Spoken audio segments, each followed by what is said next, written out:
Hello, how are you? Good. How are you? Not bad. So we have like 14 people signed up, but you're the first one on here. So I'm going to see if anybody else is having tech problems. So I'm just going to mute myself and work for a little bit and Okay. make sure it's working for everybody.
Okay, everybody, I'm just kind of working on tech for a few minutes because there's supposed to be 14 people on the call. And I didn't get a chance to send out a reminder email. So I'm going to do that really quick just to make sure that everybody's able to get in okay. Because this is a new platform for me. I'm just going to like mute myself for a little bit though.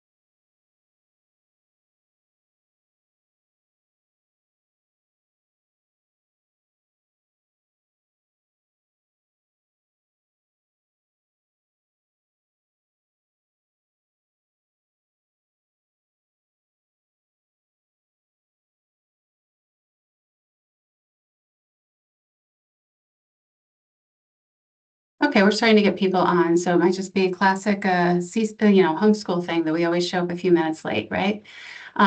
Is this really echoey to anybody? Like, am I very echoey in here? I'm working in a pod, so this is my first time working in one of these pods. So, does it sound okay? You guys can hear me? Yeah, okay. All right, so there's supposed to be 15 people apparently on this, and right now we have 8. So,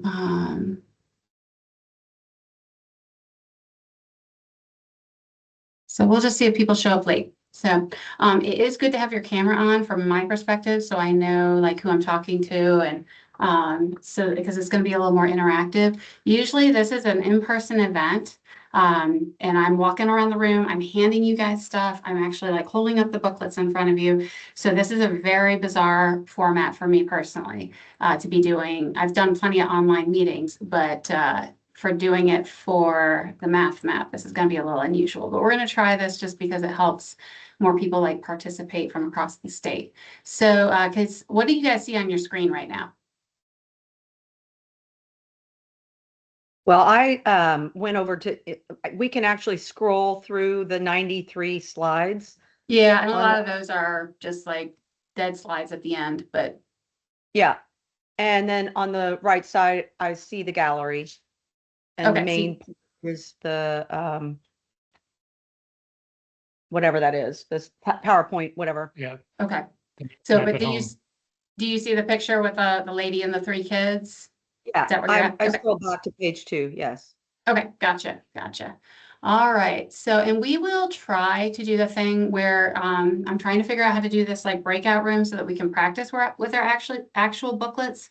I don't know if that's going to work out. And this is usually a 3-hour in-person event. I don't know what that's going to look like online. So we're just kind of trying this. It's hard to imagine being 3 hours online in this format, but so maybe I can do it faster. We'll see what happens. With that said, if anybody needs to go, I totally understand. And I am doing another one on Monday if anybody wants to pop in for that one. Now, as much as I do want to speed things up and try to make this efficient, there are some things that I am insisting on covering about classical education because it is just something that we need to keep hammering on, and it is the core to what this program does. So, and for this Math Map won't make any sense if you don't understand classical. So I will review that and show how that fits into that. Okay, so if you guys could put in the chat what your what age students that you have are and what community you're coming from. That just kind of helps me refer to things. And then if everybody knows how to interact on Teams, there is like a raise your hand, there's a react button. You guys can use those. That kind of helps me know how things are going. And that'll kind of, and if you have any questions throughout, I probably won't take questions. If you put your question in the chat, then if I see it and I'm like, oh, it's a good time to address that, then I'll do it then. Otherwise, I'll save a lot of them for the end. So awesome. All right, so I am Krista Bottomley. Some of you guys saw me at Practicum this year. Some of you saw that I had to get a sub for this year. My son is out of the hospital now, and he is at home. Like yesterday, he came home from the hospital. So things are slowing down a little bit, but it is still a little crazy on my end. So that's why we're doing this online format. So I have been homeschooling for, well, I would say if my daughter's 23 and she's never been in a school until she went to college. So that's how many years I've been homeschooling, roughly speaking. And then additionally, I have he's going to be in Challenge 1 this year. He's on the left. That's Sebastian, the one that just got out of the hospital. The middle one is Ransom. He's going to be in Challenge B. Oh, I didn't update this slide, I guess. And then Frederick is just going into his first year of essentials, but they've all been homeschooled the whole way through. So that's kind of my background. I've been in CC for 14 or 15 years. And let's see, I have been a director, I've been a tutor, I've done I've been a challenge director and tutor, done a lot of different levels, did a little bit of LR, but mostly I love book repping. So that's kind of where I love to be. I've done it up and down the East Coast and in Pennsylvania and Maryland, but now I'm doing Kentucky for the past 2 years. So I'm going to kind of cruise through this. Okay, so we are going to touch in on classical education, and I'm going to try to move quickly through this. This is all taken from the Classical Education Made Approachable, that little book. But I am going to cover this over. So modern education says that man is the center of all things, which is the essence of what humanism is. So they place the student or his parents' goals at the center, and then all the subjects are kind of these isolated little pockets that kind of orbit around the student, and they are to be utilized for the student's goals or the parents' goals for their child. But they are to be harnessed and used for utilitarian purposes. Now you get a poor Christian education, basically follows that exact same model and adds on Bible studies or throws Bible verses into the class, maybe prays before class, things like that. There might even be a chapel, but essentially they're still making man, the student, the school administration, the public school, or the government school ideals at the center of everything. Now you get a good Christian education, and they rightfully take man out of the center of everything, and they put God there. And they say that because God created everything, that means that he's left his little fingerprints on everything. Everything comes from the mind of God, so everything reflects him in some way. So when they're studying anything, they're seeing it in relation to understanding that it was created in the mind of a good Christian God. So then you get into a great Christian education, and they say, well, because everything bears his fingerprints, it also points back to the God that created that subject. So if you're learning history, you're learning something about the God who created the world and who is unfolding his will through history. When you study science, you see that that was created by a good creator, and some of the scientific laws, all the scientific laws, will somehow reflect something about our own creator. So everything gives glory back to God because it does come from his mind originally. family.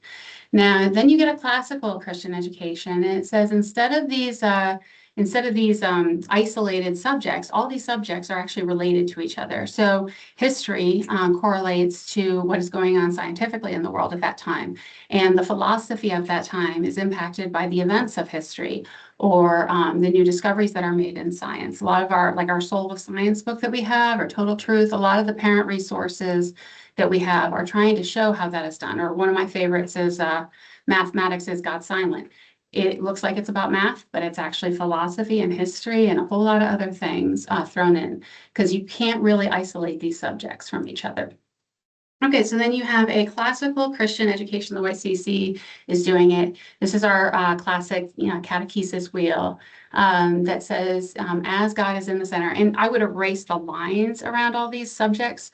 Instead of having subjects, we really focus on making skills, or what we call the strands. So we have grammar, debate, research, reasoning, logic, and exposition. And instead of studying math or science for a utilitarian purpose, and instead of studying those things for their own sake, that is still a valuable thing. But we use subjects as a way to learn skills. So, for example, you'll notice none of those circles have the word science in it. Instead, we use the different science subjects like biology and chemistry and whatnot to learn the skill of good research. Or we use the debate strand, or we use history when we are going through debate and how to have proper argumentation about what is right and wrong, and to exchange ideas by discussing history. So we use the subjects as a way to study the broader skills and the broader ideas. So like Latin, we use to study grammar, for example.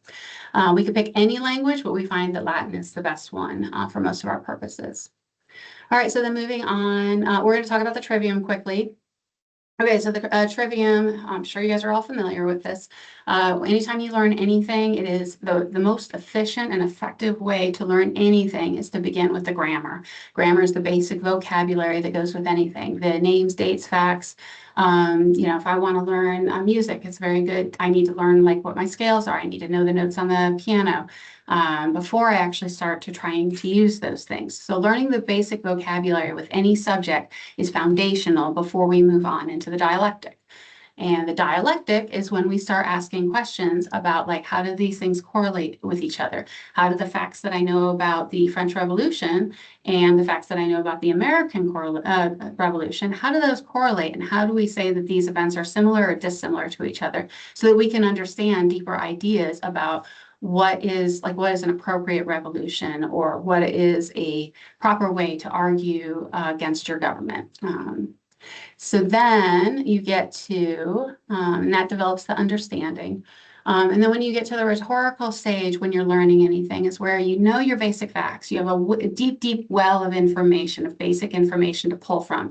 You've discussed a lot of ideas and you've made connections of how these things relate to each other. But now you're pursuing an understanding, a greater amount of wisdom, so that you can either give back and teach others, or apply that information that you have to come up with new ideas and to both serve your God and your fellow man through that. Okay, so that's going through anything. You want to start off with the grammar, go through the dialectic stage until you can be rhetorical and actually apply that in some way.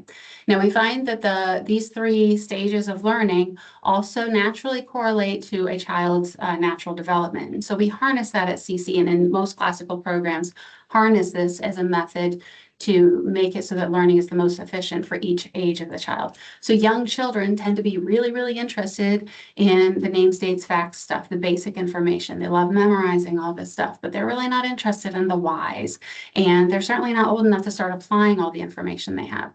So as we're going through these, and I hope I remember to bring this up again later, but when we're going through Math Map, some of the things that we might be thinking about, because we are in a later stage of development, our youngest students, our 5, 6, 7, even like 9, 10, 11, 12, they're not necessarily thinking about some of these things. It's just time for them to learn the basic facts and the grammar. Okay, so then you get onto the dialectic stages when you're like, okay, I know what addition is, I know subtraction, I know multiplication and division, etc., moving on up through. But how does addition correlate to multiplication? So like when I'm moving up the timeline, okay, with addition, I'm moving one at a time, okay, but multiplication is essentially fast adding. So that's showing, that's when you start working with that and seeing what is the relationship between all these things that I have been learning and how do they play out together, how do exponents work into that. When I'm looking at the booklets and I'm looking for patterns, how do I see, how does what I see over here, how do I apply that to something I see over here? How do the charts correlate to what I'm supposed to be answering on the worksheet pages? So that is, somebody else is dialing in here. There we go.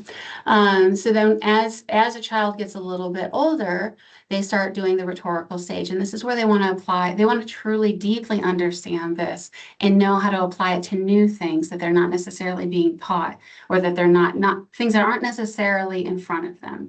So a lot of us, as we're going through life, we are very much living in the rhetorical age, especially, or the rhetorical stage of development. We have learned so many names and, so many basic bits of information. We went through the wrestling years on a lot of these things, and now we're being rhetorical and we're actually applying what we've learned to life. We do it through a career, through serving our families or our churches, things like that. But occasionally we still do have to go back to the grammar stage and say, you know what, I didn't learn Latin like my kids are learning. So instead of trying to get rhetorical all the way at the, and start trying to read something, instead of trying to apply things that I haven't firmly learned yet, I need to go back to the grammar stage. So you're always returning to the grammar stage anytime you tackle something new. And there will still be a wrestling stage where you're trying to piece together and it gets a little sloppy and messy sometimes. And so you need to be comfortable with that, especially if some of these math concepts you didn't learn deeply. Most of us did not learn these deeply in the basic facts, especially those notation cards. A lot of those I've never seen before. And so when I'm going through, I need to be comfortable with going back to the grammar stage and trying to understand, trying to memorize that before I can start wrestling with it and applying it in the worksheets. So all right, so Lee Bortons has a great talk that I'm not going to go into right now, but you'll actually find that God teaches through this grammar dialectic rhetoric through the Bible. He starts off, the beginning of the Bible, it's all about the basic stories that he then later wrestles out in the New Testament, in like the later Old Testament and the early New Testament, where they say, these stories, let's talk about how to apply it and what happens when things get difficult. Like Ecclesiastes, very dialectic, very wrestling with ideas. And then going on into the later New Testament, where it's like, okay, so these facts, you've wrestled with how to apply that to your life, now go and make disciples. And this is what it looks like to actually apply what we've learned in ministry to the church. So the Lord teaches this way, and so CC would kind of say, we have a little saying, it is name like Adam, ask questions like Jesus, and persuade like Paul. So that's kind of where that little saying comes from. All right, so moving on, we're going to get a little bit more into the math map here now that we've laid that foundation. So again, keep in mind this catechesis wheel. And if you've heard, we have that little book called Echo and Celebration. It is talking about all these things, how they kind of just reverberate to help us see our Lord better. So learning is not something that we just do for utility. It is what we do to worship our God as we are learning, and we see him more and more as we study both math and any other subject. But it should draw us closer to the Lord and equip us to serve others. All right, so we have our grammar, dialectic, and rhetoric there on the wheel. So we're going to talk about how the math map fits into classical education. So you're going to, if any of you have been on the book, what they call them, the book clubs that we've been doing for a number of years now, where they walk through the booklets week by week throughout the year. If you're watching these, there's some of us that have kind of joke about it now, that what do you see question? And some of us have been rolling our eyes, but that whole what do you see question that you hear over and over and over again in CC and in the math map videos is going back to the grammar. It starts off with what is actually on the page. Can I name these things on my page? So like when you think if you think about those 15 different skills, the 5 common topics at the beginning or in the middle, and then the 5 skills of grammar, the naming, attending, memorizing, storytelling, and I always forget the last one, storytelling, and Oh, somebody remind me. I can't remember off the top of my head. I think it's on the next slide. But these are all grammar things. When you see what do you see on the page that you recognize? What do you know about if there's circles on my page? What do you know about circles? Okay. And then when you get into the dialectic with these booklets, it's okay. So if there's a circle there, what does circle mean? What is the definition? And that's where we get our definition, circumstance, comparison, testimony, all those. So what does the word circle mean? Does it mean a round thing, or is there something more specific? And then how is a circle related to an oval? How do those things correlate to each other? What makes a circle different than an oval, et cetera? That is your dialectic stage as you're going through. And the rhetorical is when you get more into how do I use this and what does it matter? Now, most of us live predominantly in the rhetorical stage in our in our life. As we're going about our days, we've been in the rhetorical stage for years and years on most things that we're comfortable with. So when we approach things, when we approach these booklets, we're starting off with how do I use this and what does it matter? And it's really easy to assume that our kids are having those same thoughts. And so sometimes we're putting these booklets in front of our kids and we're seeing, something that looks a little crazy, any of these pages, and we're already thinking, how do I use this and what does it matter? But our students aren't wrestling with that yet. They are, especially if we have younger students, they're fine with the, okay, what do you see? So we are uncomfortable because every day we live thinking that the adult world is very much based on competence and showing what you know. And so to not know something and to wrestle with what do I see and do I even know what this thing is makes us really, really uncomfortable as adults. But our little kids actually have very little trouble with that. Now, if we have, unfortunately, a lot of our like challenge A, B, and 1 students who've kind of been through a number of other math programs at this point, they might already have some baggage where they start looking at this and they start having that adult baggage of, oh, I don't know what I'm looking at and I don't know what to do with this. And so then they might get that deer in the headlights look. So part of this process of getting used to using these booklets is helping them detox from that. Because most math programs, pretty much all of them, I haven't encountered, well, Myquan, I don't think anybody uses Myquan anymore, but back when I started homeschooling, people were using something called Myquan Math. But most programs, what do they focus on in math? Is what you got wrong. So they go through and you solve a certain number of problems and the whole focus is how many did you get wrong? So when they go through, everything that's being measured is what don't you know? But we need to switch people's mindset and our students' mindset and our own mindset to what do I know? So when we approach these pages, we start off, what do you see? And what looks familiar? What can you tell me about this stuff? And that helps to detox them from that idea that they're going to be in trouble or get a big red X on their page when they don't know something. So try to remember to approach these as a grammar stage student, maybe as a dialectic student if your students are there. And just remember, just start off with exploring and seeing what you do now. Okay? All right, I'll probably talk more about that a little bit later. So, and you'll see that these questions do correlate. This is in your catalog, I think on page 16. But it's numerous other places throughout CC materials, throughout the challenge program, but these are our 15 skills that we're working on. So when you as a parent or you as a tutor in class is trying to lead your students through the math map, these things are invaluable tools to use. You want to pull these out and you want to figure out how to use these and really, really lean into them. So you might say, like I said before, like how does a circle correlate? Like how is that similar to an oval? Or when you look at one of these, when you look at some of these charts that looks overwhelming, let me just grab 2 random booklets. I probably should have grabbed the whole set. But if I'm looking at something like these function and inverse function, and I, as a leader, as either a mom as sitting at home around the kitchen table or as, a challenge tutor, and I'm supposed to be leading a class through this, and I say, I don't know what this means. In my mind, I'm panicking because I'm seeing red X's on everything I don't know. But I need to take a deep breath and just kind of calm down for a minute and go back to my 5 common topics, my 15 skills, and start asking myself questions and ask them for the class.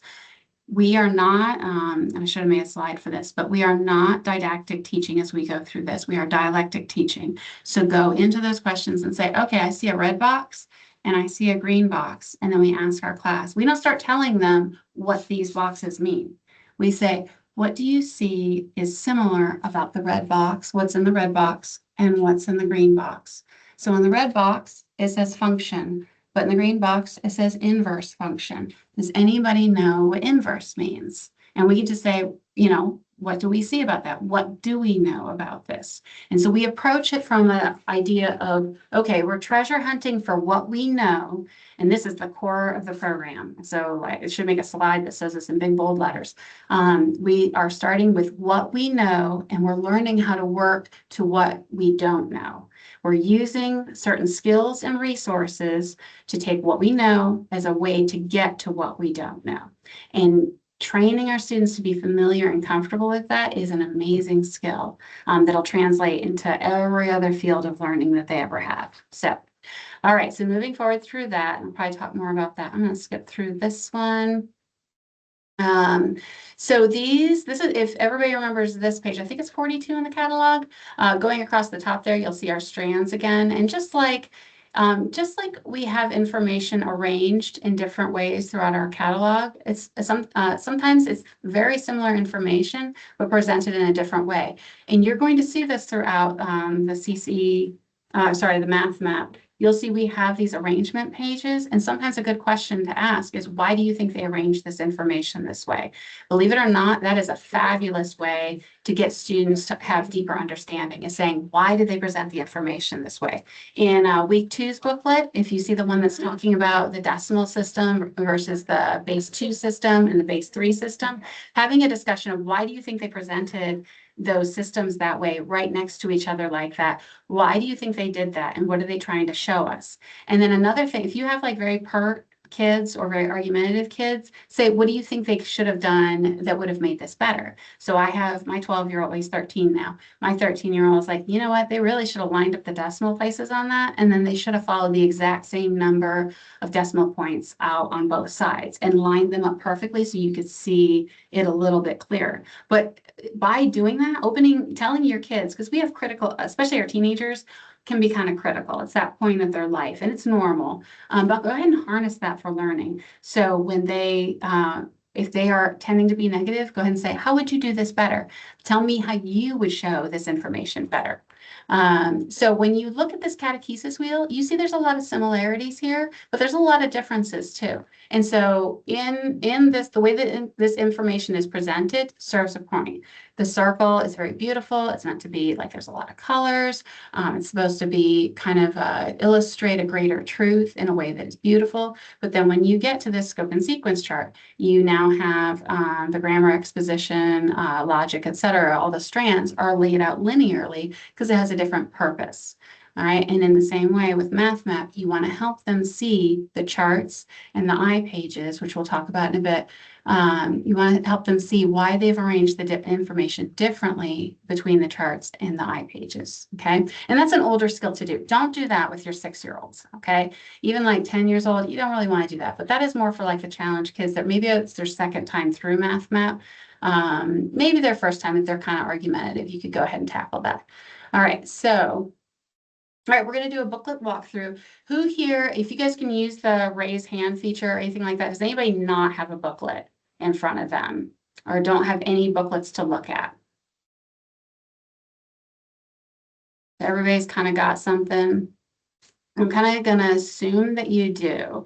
If you don't, I do have a thing that we could do instead to kind of help you. Okay, so Della, you don't. So I'm going to share my screen and looks like somebody else, that Tori.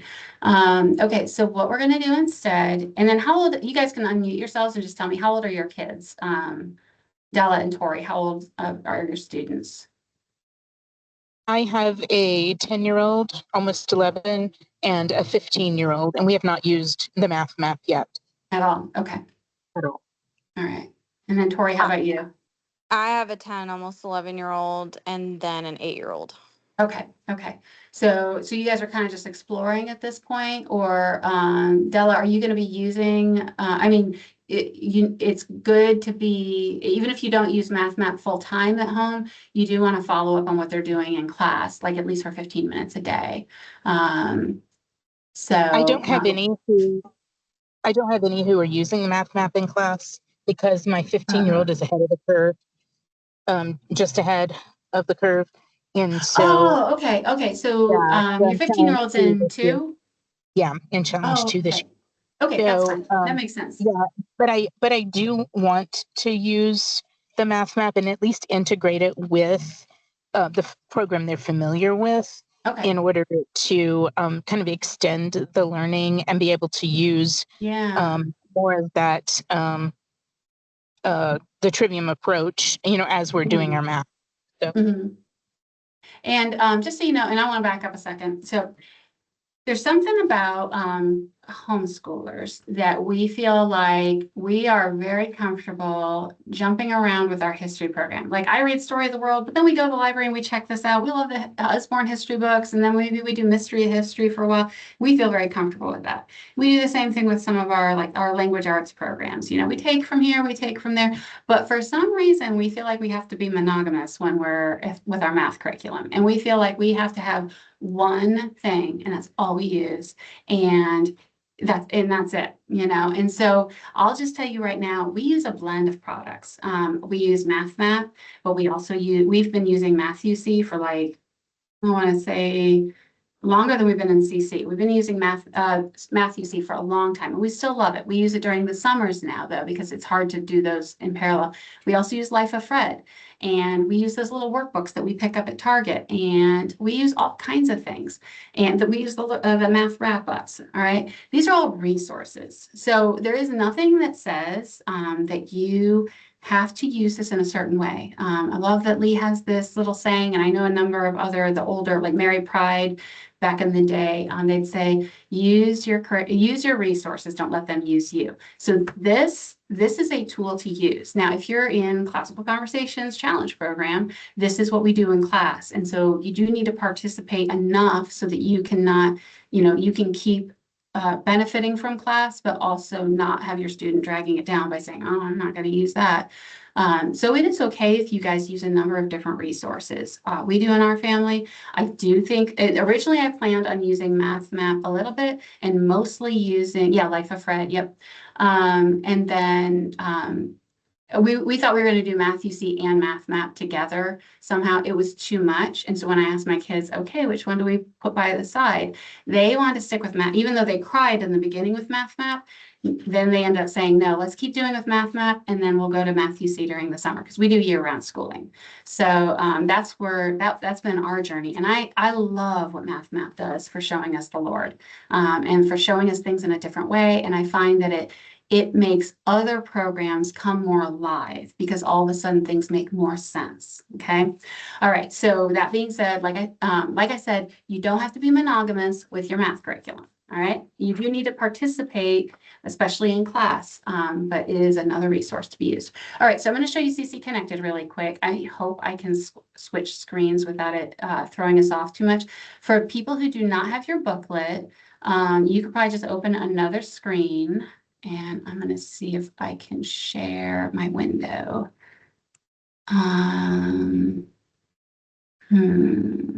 Yes, I think I can do this. So did you guys see my screen switch, or did it stay on the same thing?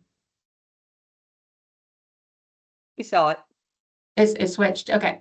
So if you go in, and you can do this on your own screens, if you go to CC Connected and you go into the Learning Center, this is the bar on the side here. You'll go into Learning Center. Now I put mine, I'm just going to click on Foundations.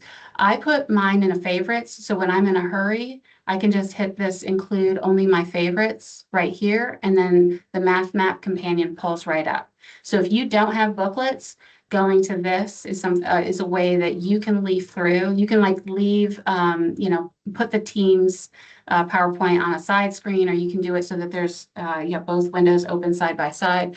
But you'll want to go to this Math Map companion. So it's going to look like this, and you hit launch screen. And then a lot of people get confused here because it doesn't look like there's much to click onto, but the way they have it designed, I think a millennial designed this, which is showing my age. Technically, I am a millennial because I was born in 81, but I think like an older person, I think. So if you click on that upper corner, they have it so that you actually scroll through these by clicking the corners of the pages as if you were turning the page. So then when you want to navigate, you see how these bars are kind of lighting up on the top.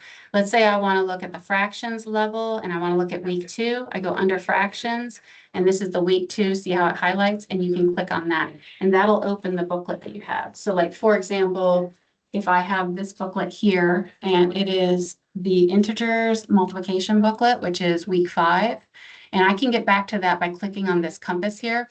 So I'll go to integers and I'll go down to week 5, click on that, and you'll see it's the same thing. So if you're trying to see the booklets that I'm talking about, or if you want to leaf through these even while I'm talking, if the slides aren't engaging you, you just go to this. Now I want to show you, this is actually a good place to talk about some of these things.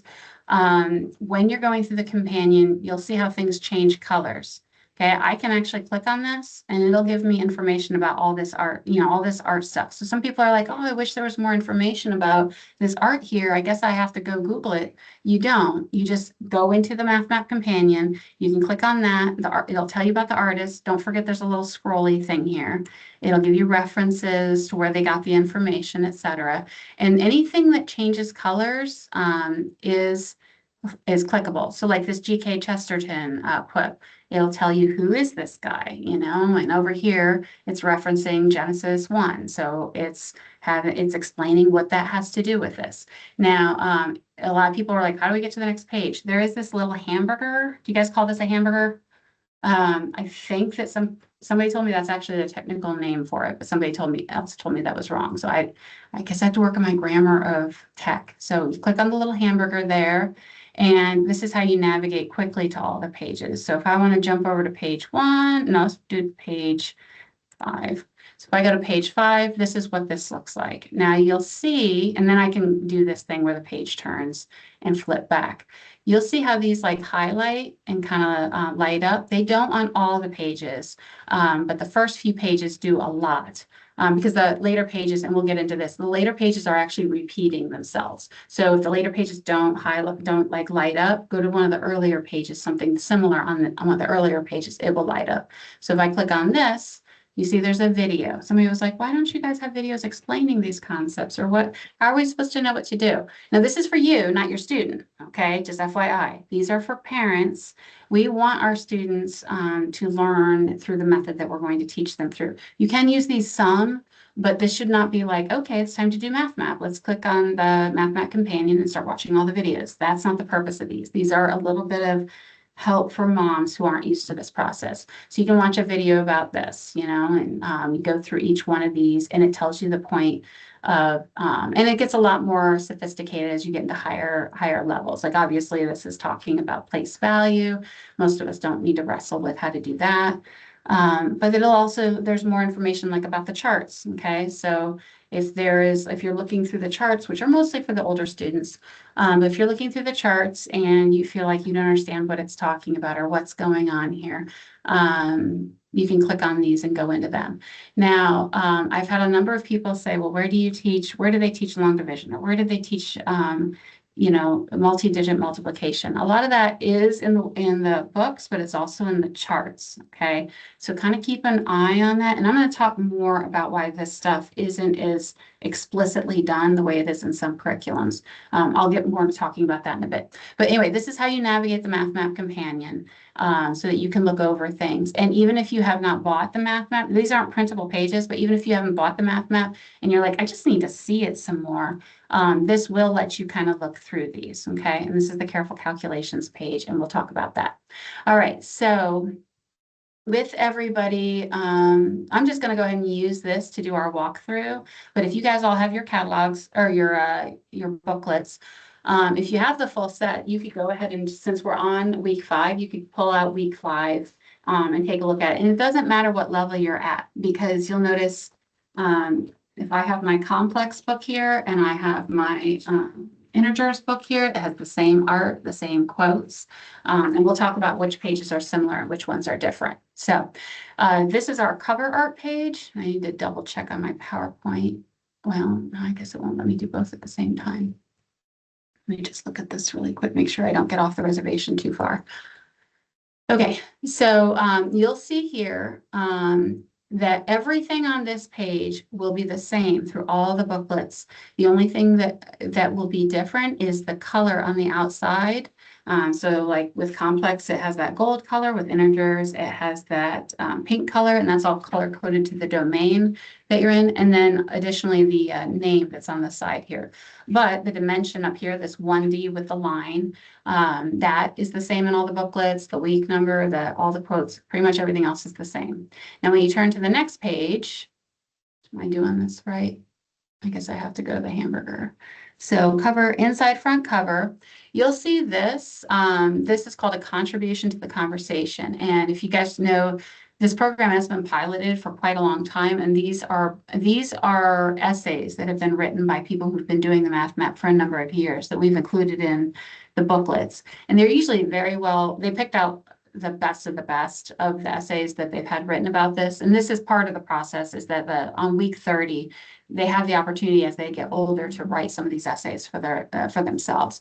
But this is an essay that you can read as a parent to kind of inspire you. Like a lot of times when I'm doing lesson planning for the week and I don't have a lot of time to invest in math map, or, you know, something's going on in life, medical issues or who knows what, if I just read this contribution to the conversation, this does a lot to get me ready to teach. Not because I know everything that the booklet's going to say, but because it inspires me. It helps me see what the point of this is and how it correlates to the Lord and to our faith, things like that. And so I usually find it's just enough to get me going so that I'm excited and approach this with the right attitude.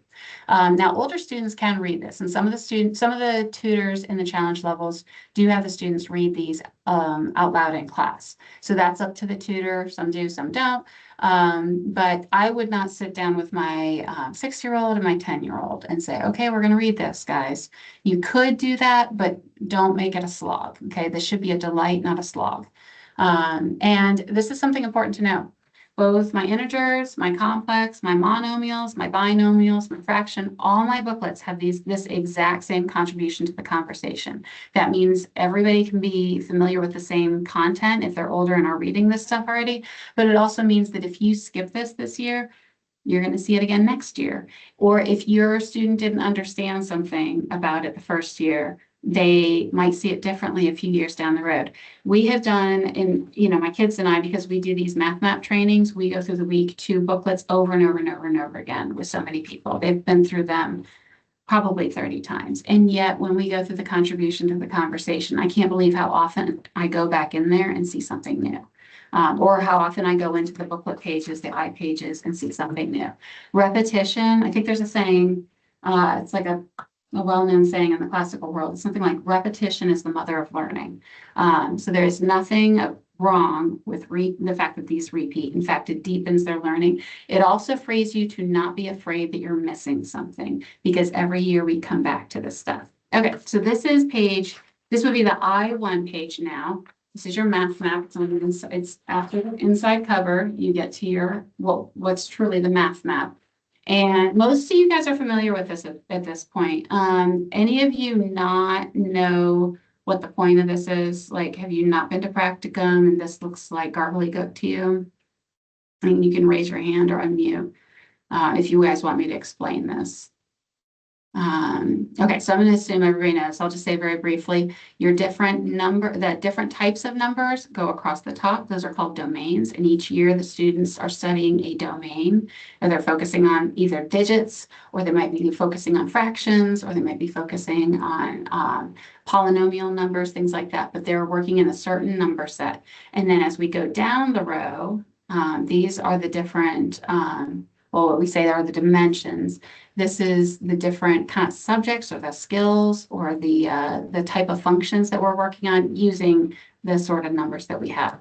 So if I say let's see, I'm in my fractions book and it's week 5. So I am learning to multiply my fractions. But my brother, if I'm sitting in, with my siblings, my brother might be learning to multiply a polynomial. But my little brother might be just learning how to multiply 3 times 2 because he's just working on the naturals or in digits. So we're all working on the exact same skill throughout our family, but we're focusing on numbers that are appropriate to our maturity and our age and understanding. And if I don't understand multiplication the first time through, guess what? I'm going to see it again next year. So if your 4-year-old or your 5, well, I hope you're not doing it with your 4-year-old just yet, but if your 5-year-old is in digits and multiplication was right over his head, next year he's going to see it in naturals, and then it might make a little more sense, but don't worry, he's going to keep seeing it over and over and over again until it makes more sense. Okay, so that is the math map page, and that is the same in all the booklets. Same thing with our I2 page. If you look down at the little corner, it says way down in there, it'll say like I1, and then this is our I2. And then you have this 2-page spread. Now on the companion, it doesn't show it as a 2-page spread, but these would both be on both these pages. The I2 and the I3 are on the same spread together. So especially with new students, I would go ahead and fold the page back so they're not overwhelmed, because and we'll talk about the order that we go through these, but the first time they see this page, they don't need to be looking at both pages because that would overwhelm them. Sometimes, in fact, like when we first year through, we actually took a blank piece of white paper and we covered up the bottom half of this page and we just focused on the top. If I had a 6-year-old, I might cover up everything except for the number line. But that's only if they're feeling overwhelmed. My 6-year-old, when we started doing this, he was perfectly comfortable looking at the whole thing, because as a young student, young children are used to everything looking unfamiliar, and the world does kind of look crazy, and everywhere they go, there's something new.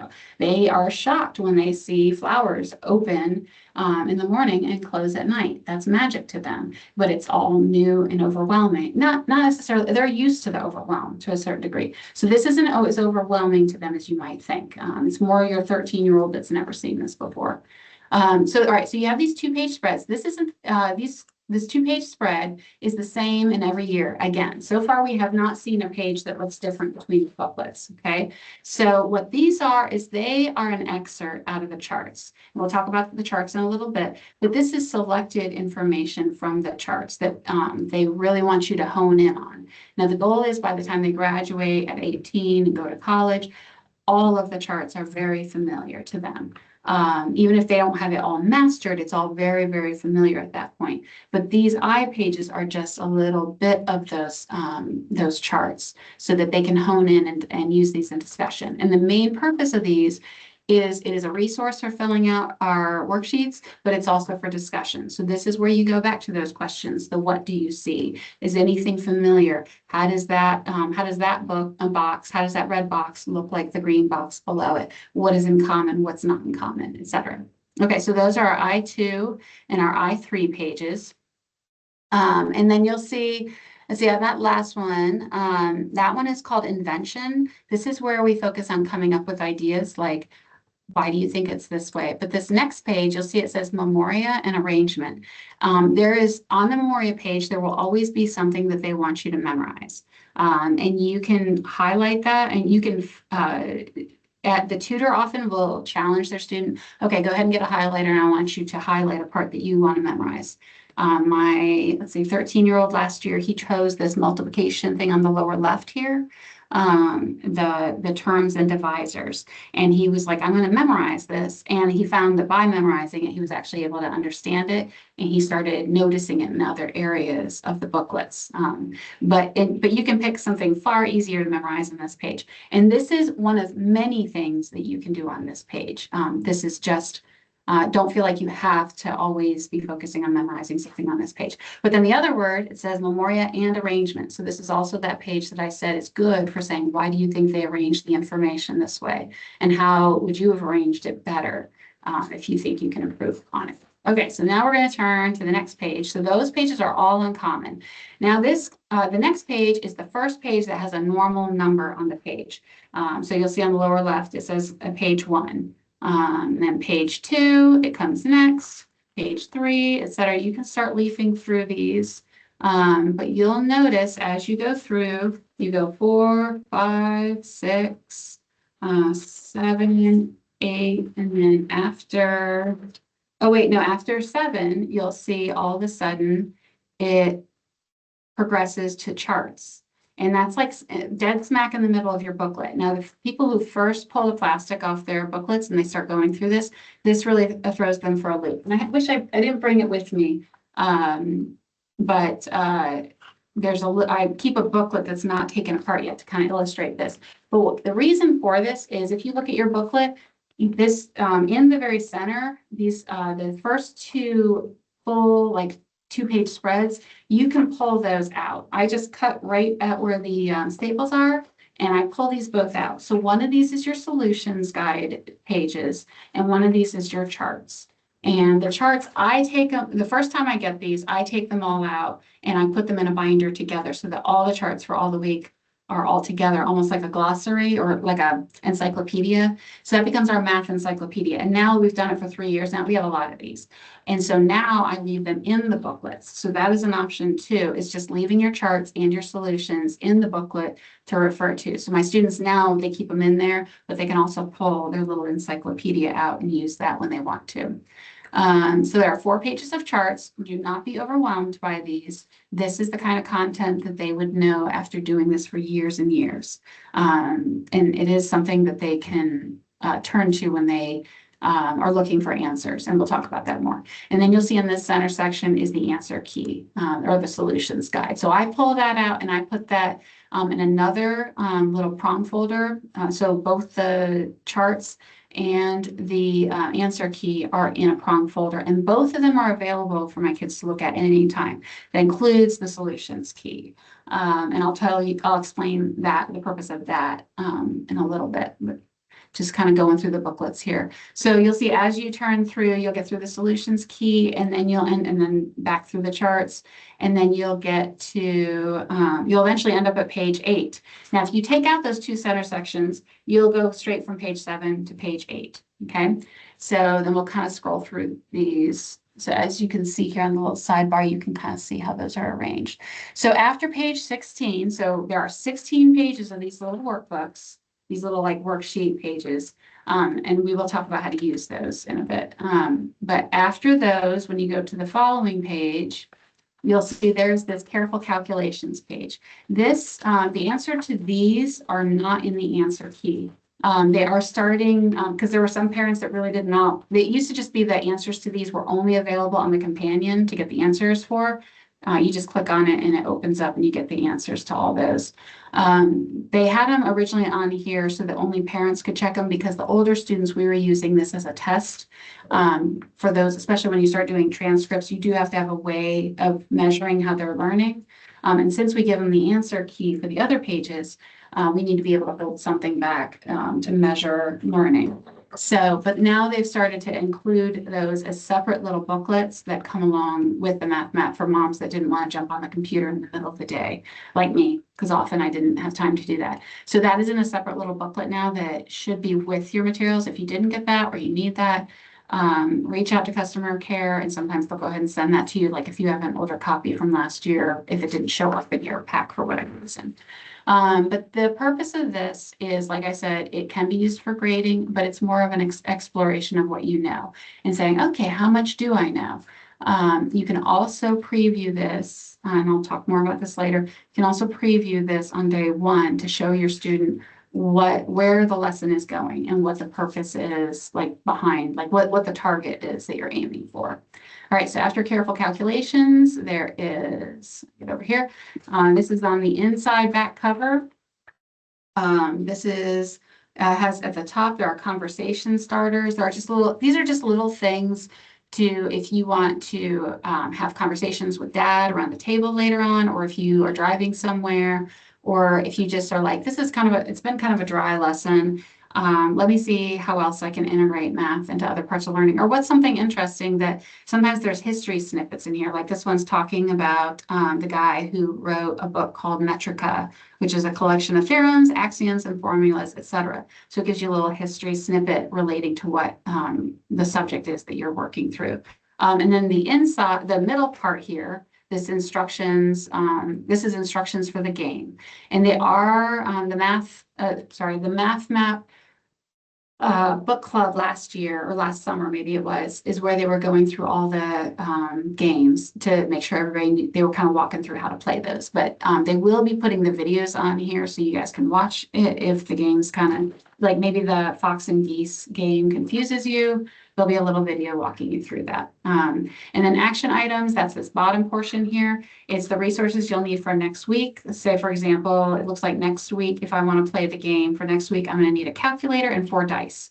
So that's something to glance at to make sure you have those available. Or let's say you guys are doing car school next week because you're going to go see grandma's, or maybe you're going camping. You're like, oh, why don't I just grab a solar calculator and 4 dice to take with us? So when we're homeschooling away from home, we've got everything with us. Yeah, so it's got all that on there. And then on the back cover is usually where your activity is. Some people call these games. You should call them activities because you'll always have the kids that are like, that doesn't look like a game to me. There's only a few that are actually truly games. Most of them are some sort of math activity. All right, so that's what the booklets look like. So the different things, when you break them apart, you should have 30 booklets. The first week is almost like a parent instruction guide where it explains the different components. That's our Ex Nihilo booklet, and it's the same for all levels. So you should have 30 booklets, including the Ex Nihilo booklet. If you pull them apart, you'll have a solutions guide that is in a prong folder and a charts folder. And we keep those all together for the kids to use. And then we also have the notations card and an assortment of the computation cards, of the flashcards that we use. And so that's what we use around the table every week. All right, so I'm going to go back to the PowerPoint while I'm doing that because it takes a little bit to load up. Yeah, do you have a question, David? Yeah, it was on the booklet that you were talking about on the Careful Calculation Solutions Guide. To Yep. get that, we call customer service or Yeah, if you want a physical paper copy, if you want the paper copy, I think you can call if they have it ready, because they just decided to start doing this recently. So I got one with my binomials booklet, but I didn't get one with my Right. decimals, I think. We don't have one with the complex. That's why Oh, we're with asking. complex. Yeah, so you might call them and you'll see in that very last booklet, it says towards the bottom, it says need another booklet. And you can just, well, it says customers, it's not giving the email address. It is customer care on most of the website pages. If you scroll all the way down to the bottom, it'll say Yeah. customer care or contact customer care. Email or phone call, they're both great. Phone call, they'll usually answer. It's usually a mom, like literally sitting in her house. So Monday through Friday is best for that, but email you can of course send anytime. So, Okay. but they're pretty responsive and helpful about that, and they'll explain to you whether or not they can send you one of those. Okay, so let me go back to does anybody else have a question while I'm pulling up the PowerPoint again?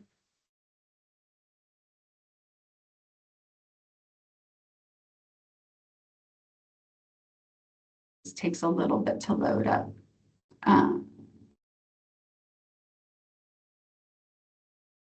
Hopefully it works. Like I said, I'm working in a pod today, so hopefully the internet's good.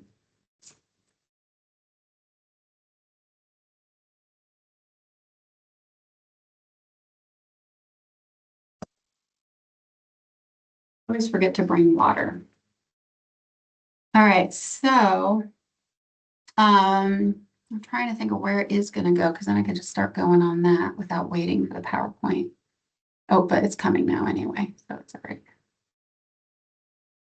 All right, I went back to the beginning, so we'll scroll down. Oh, and does everybody know about my new band page? I mean, I've had it up for a few months now, But I just feel like doing it through Instagram and Facebook, like I still maintain those pages somewhat. I've gotten a little more casual with them, but I've realized, I think all of CC and all the book reps have realized that that is better. Those pages are a little bit better for outreach and not as good for getting information out to people who really want specific information about sales and things like that. So we're doing these band pages, like just some of the book reps are trying it out. And I feel like it's a more effective venue. And I don't have to worry about, I can answer questions to people who are in CC without wondering who else is seeing it on the internet. It's just a better communication, I think. Okay, so did we cover all of these? Yeah, I think we did. So this should be all good. Everybody's seeing the PowerPoint now? Yeah, okay.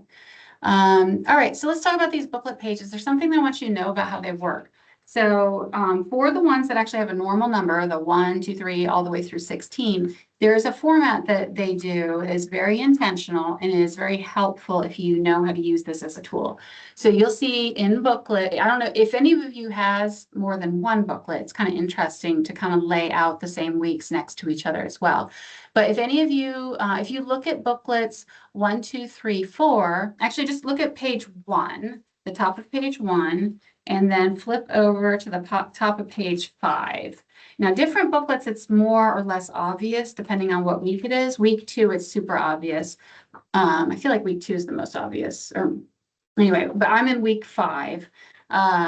So if I look here at week 5 and I look on page 1 and on page 5 at the top here, I can see they both are dealing with doing these scalar hops, all right, and that's in the complex level. Now, if I look at my booklet for my younger child, the integers, and I turn to page 1 and to page 5, and I'll hold that up for the camera. It'll be easier to pick up because the font's so much larger. So you'll see it has these little hops going on, okay? And there's a vertical one on the side here, and then this one's got linear ones, and this is page 1. Now I flip over to page 5, and I can see, I'm kind of doing this for people who don't have a booklet right in front of them, but you can see, oh, there I have the vertical again and the linear. It's slightly different. It's just tweaked a little more, okay? And same thing will happen. It'll be pages 1, 5, 9 and 13. So on 9, it's not going to look, it starts looking a little different when we get to 9, but we still have that vertical. And same thing if we go to 13. Now, one of the things we call it, this is scaffolding. You'll hear a lot of people talk about scaffolding sometimes in CC. And this is scaffolding to make it so that you can kind of make connections between the different pages.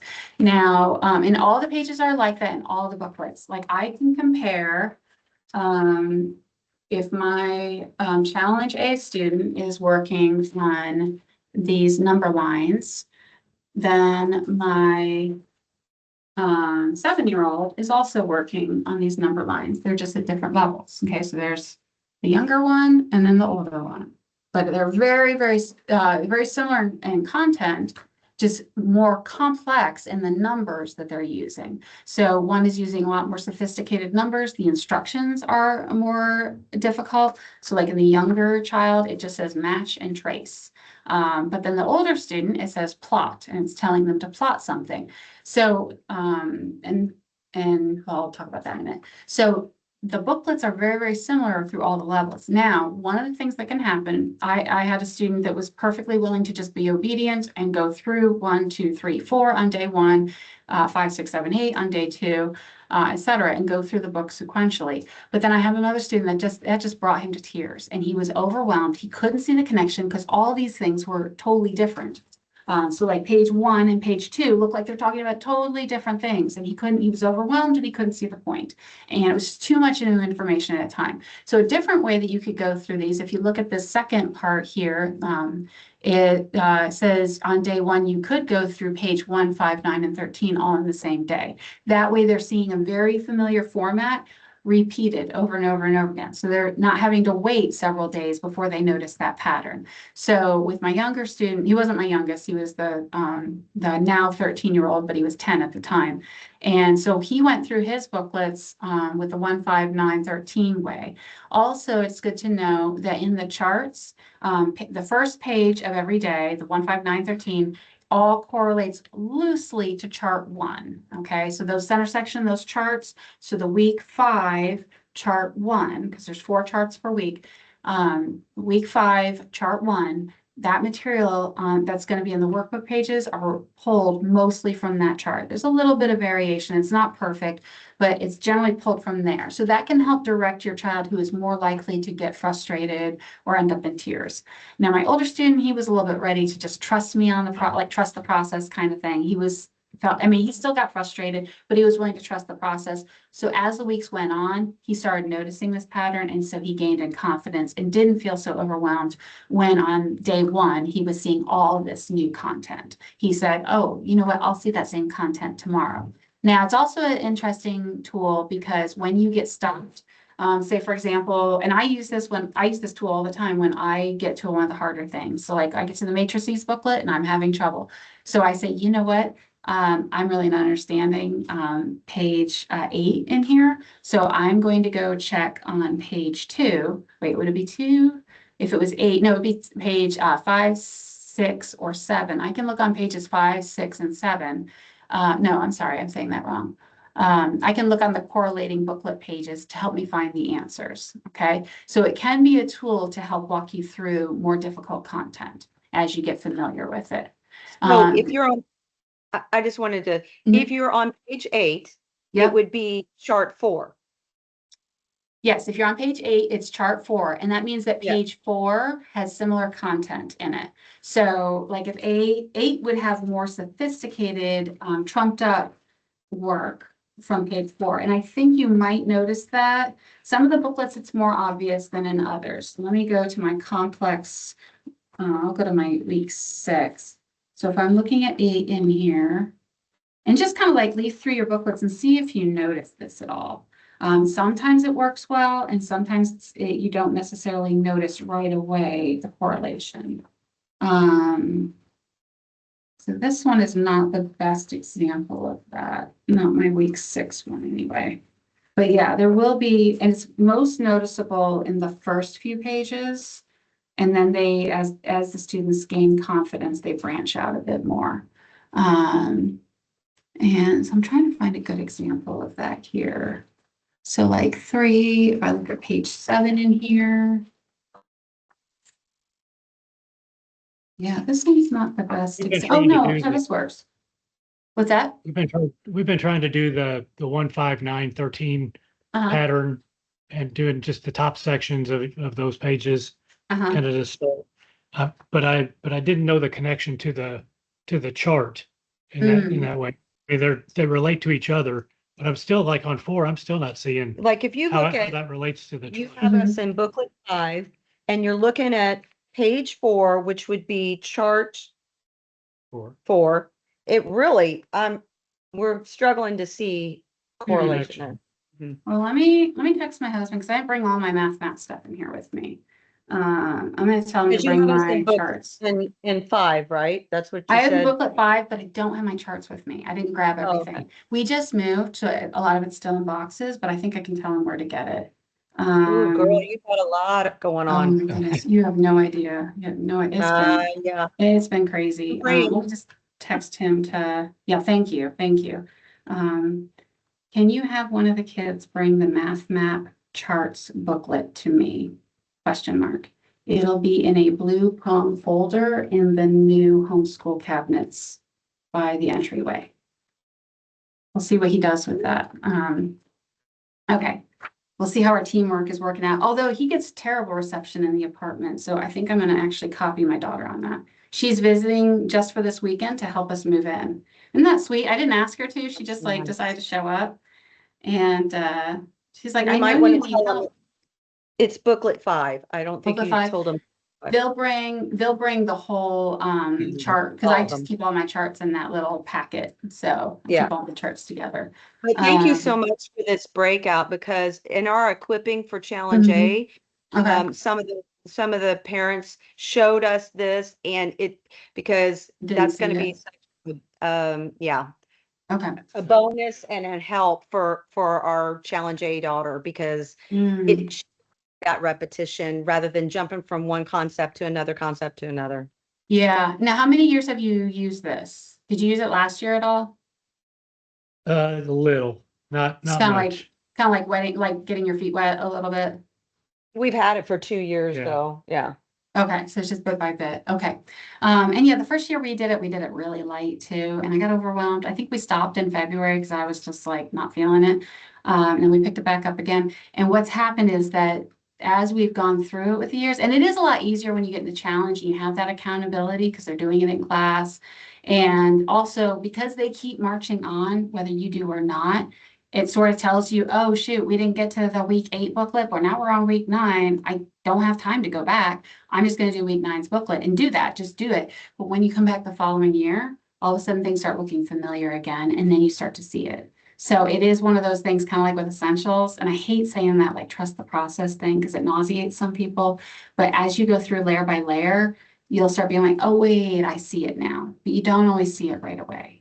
And that can be frustrating because I like things all laid out. The trust the process thing is very stressful to me.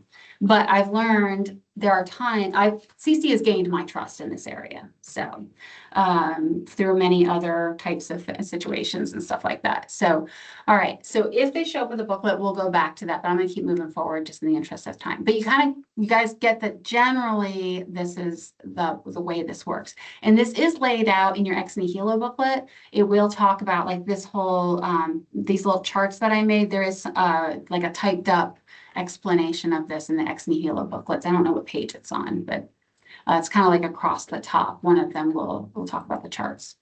Okay, so I'm going to talk about how we use the booklets day by day at home.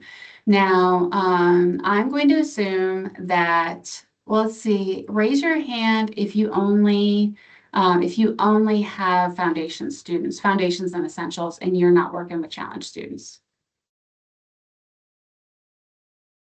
Okay, so is that you? Let's see. Is that you, Deborah? Yeah, okay. All right, so you're my one. Oh, how did that happen? Okay, so I'll kind of try to be speaking to you as well, but just kind of bear with me if I keep referencing the challenge class. So let's say you went to community and your kids, you know, like if they got introduced to this material in class in challenge, or maybe your kids were in essentials and they talked about it very briefly, they are not teaching it, by the way. There's nobody going to teach this outright in essentials class at all. And in challenge class, they really shouldn't be teaching. And I should pause there, and I should have a slide for this because I really want to talk about this. Is everybody familiar with the difference between didactic teaching and dialectic teaching? Has anybody heard those terms before? Okay, so didactic is what almost all teaching is done every way. Nowadays, I am doing didactic teaching to you guys right now. I am telling you what you need to know. I'm saying, here's the information, and you either take note, you quietly listen, you might take notes, you might occasionally ask a question, but basically, I am the water hose spewing information at you, and you're trying to retain it, and you're being like, what as sometimes we say, it's being spoon-fed. Okay, I'm spoon-feeding you guys information. And that is what most of us are familiar with when it comes to math, actually with most of our learning anymore.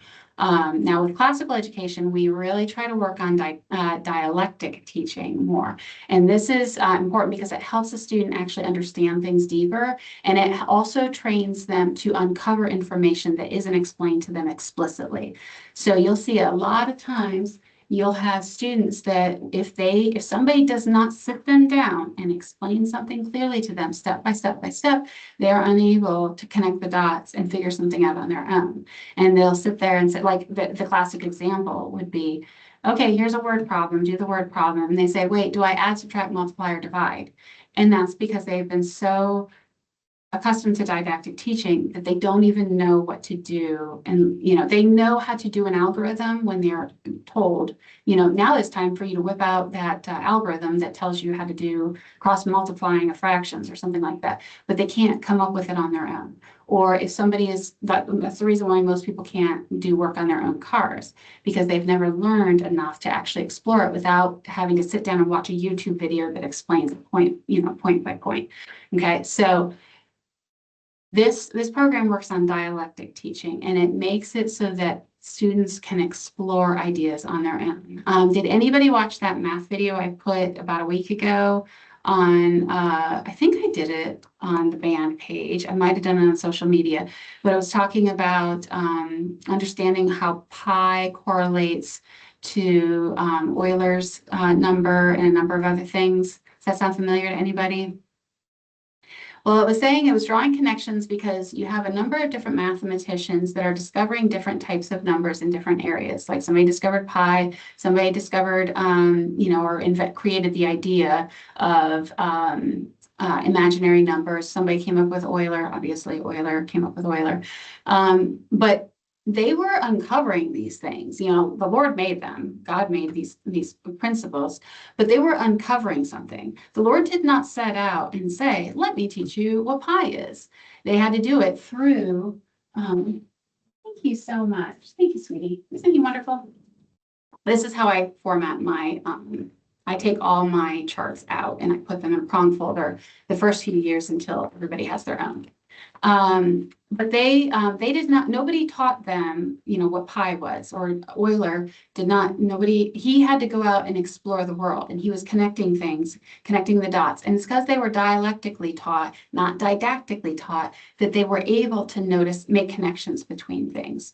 And in our current world, we have a dying sense of being able to uncover new information or new knowledge, partly because and people say, oh, it's spoon feeding information. We're not really able to look at the world. We've lost the skill of looking at the world and uncovering the treasures that God has hidden throughout creation. Because if nobody teaches it to us, we can't see it. And so this didactic, this dialectic teaching is to help students recover that ability to tease out information that isn't taught. Okay, so that's partly why we're going to do these, like where we practice asking questions of these pages and we try to uncover some of this. All right, let's go back to really quick that you said it was chart 5. What was the question you had previously about It the was, charts? it was booklet 5, page Okay. 4, chart 4. Page 4, chart 4. And I'm just doing this on, who knows what we'll come up with. So we have vectors, identify the terms. Yeah, yeah, like this one isn't the best example of that's for sure. And sometimes my sons find it and they're able to make connections better than I am. Like this says, given the sequence, partial sums, this is geometric sequences and sums. So it's not talking about vectors at all. Right. Yeah. Yeah, David teaches the math, so he's pretty well versed. Yeah. And if he can't figure out the correlation, I know I can, but Yeah. Now I am seeing, and some of it is too that they're giving you underlying stuff. So let's see, the golden rule of division. I see some of that, but yeah, I see the different, the unit conversions on page 3, but it's on page 4 in the booklet. It's on chart 3, but it's on page 4. So I see that, but that's not on the same page. So, like I said, that's a very loose, correlation there. It's not very, yeah. So sometimes when I talk about this slide right here, sometimes I kind of more focus in on these booklet pages are related to each other. And I don't really lean into the associated chart one because sometimes it doesn't work. Because sometimes it's like, yeah, so don't feel like you're missing it. I mean, like I see this like multiply by each digit is on page 6, but it's on chart 3, and that wouldn't be right. That would be chart 2 is where you would expect to find that. Yeah, so I think that ignore that part. Don't let that hang you up. Okay. So, all right. But the good part is that the booklet pages do correlate so that we can be teaching something similar each day, or if you want to, yeah, depending on how you want to use them. Now it should correlate to the I pages a little bit better. But, and there's been some days that I've been like, I just don't. And I even, in my complex copy, there are ones that I just put a big old stinking question mark on it. And 2 years later, I went through, because I go through the same booklet multiple times, because I don't have the time to, dig in as deep as I'd like. And you can do that with your students too, by the way. And, 2 years later, all of a sudden I saw it. So there's things that it's not meant to be like understanding everything right off the bat. So, and with that said, you can do that, like you can buy for example, if you're going to do another math curriculum and do math map, like along with the class, like you could use complex 2 years in a row if you want. Now there is a jump every 3 years. They kind of go in 3-year cycles. So you can just be aware of that. Like digits, naturals, and integers are kind of a set and they go together, and then they pull away the scaffolding bit by bit. And then there's a jump when you get to decimals, and then decimals, fractions, rationals look similar. Another jump, reals, complex, monomials. So you can use complex next year for B. If you're using another math curriculum on the side, go ahead and keep using complex for monomials or for challenge B if you want to. And then there'll be another jump when you get to binomials. So just as a little tip. Okay, I'm going to move on. So the way you're going to ask questions on this is when you're sitting around at home, let's say your student went to class in challenge A, or if, maybe they just heard about it in essentials class, or maybe they have an older sibling, can't see the slides. Can anybody else not see the slides? So let's see, I'm sorry. Does anybody else not see the slides? We can see it. You can see it? Okay, you might hang up and come back in. Della, you can't see them either?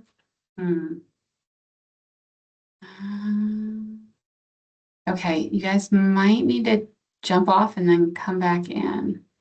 Della, is that a question or are you just saying you can't see it? Most of this is auditory. I'm going to basically read off the slides now, so they're not super important. So I'll just kind of go through it. So when you're sitting around, so on Monday, on day one at home, if you have community on Tuesday, this would be on Wednesday. If you have community on Thursday, this would be Friday. So you're going to start off by looking at the cover art. Okay, and you're basically just going to say to your kids, okay, what do you see that you like? First off, you could just say, what do you see? So with the multiplication page, people will be like, oh, I see Jesus, and so people might say, oh, I see he's got a disc around his head. He's got a circle behind his head. Why do they have that? And that can lead to some discussion. But I just set a timer, 5 minutes, because this could take forever. We really can.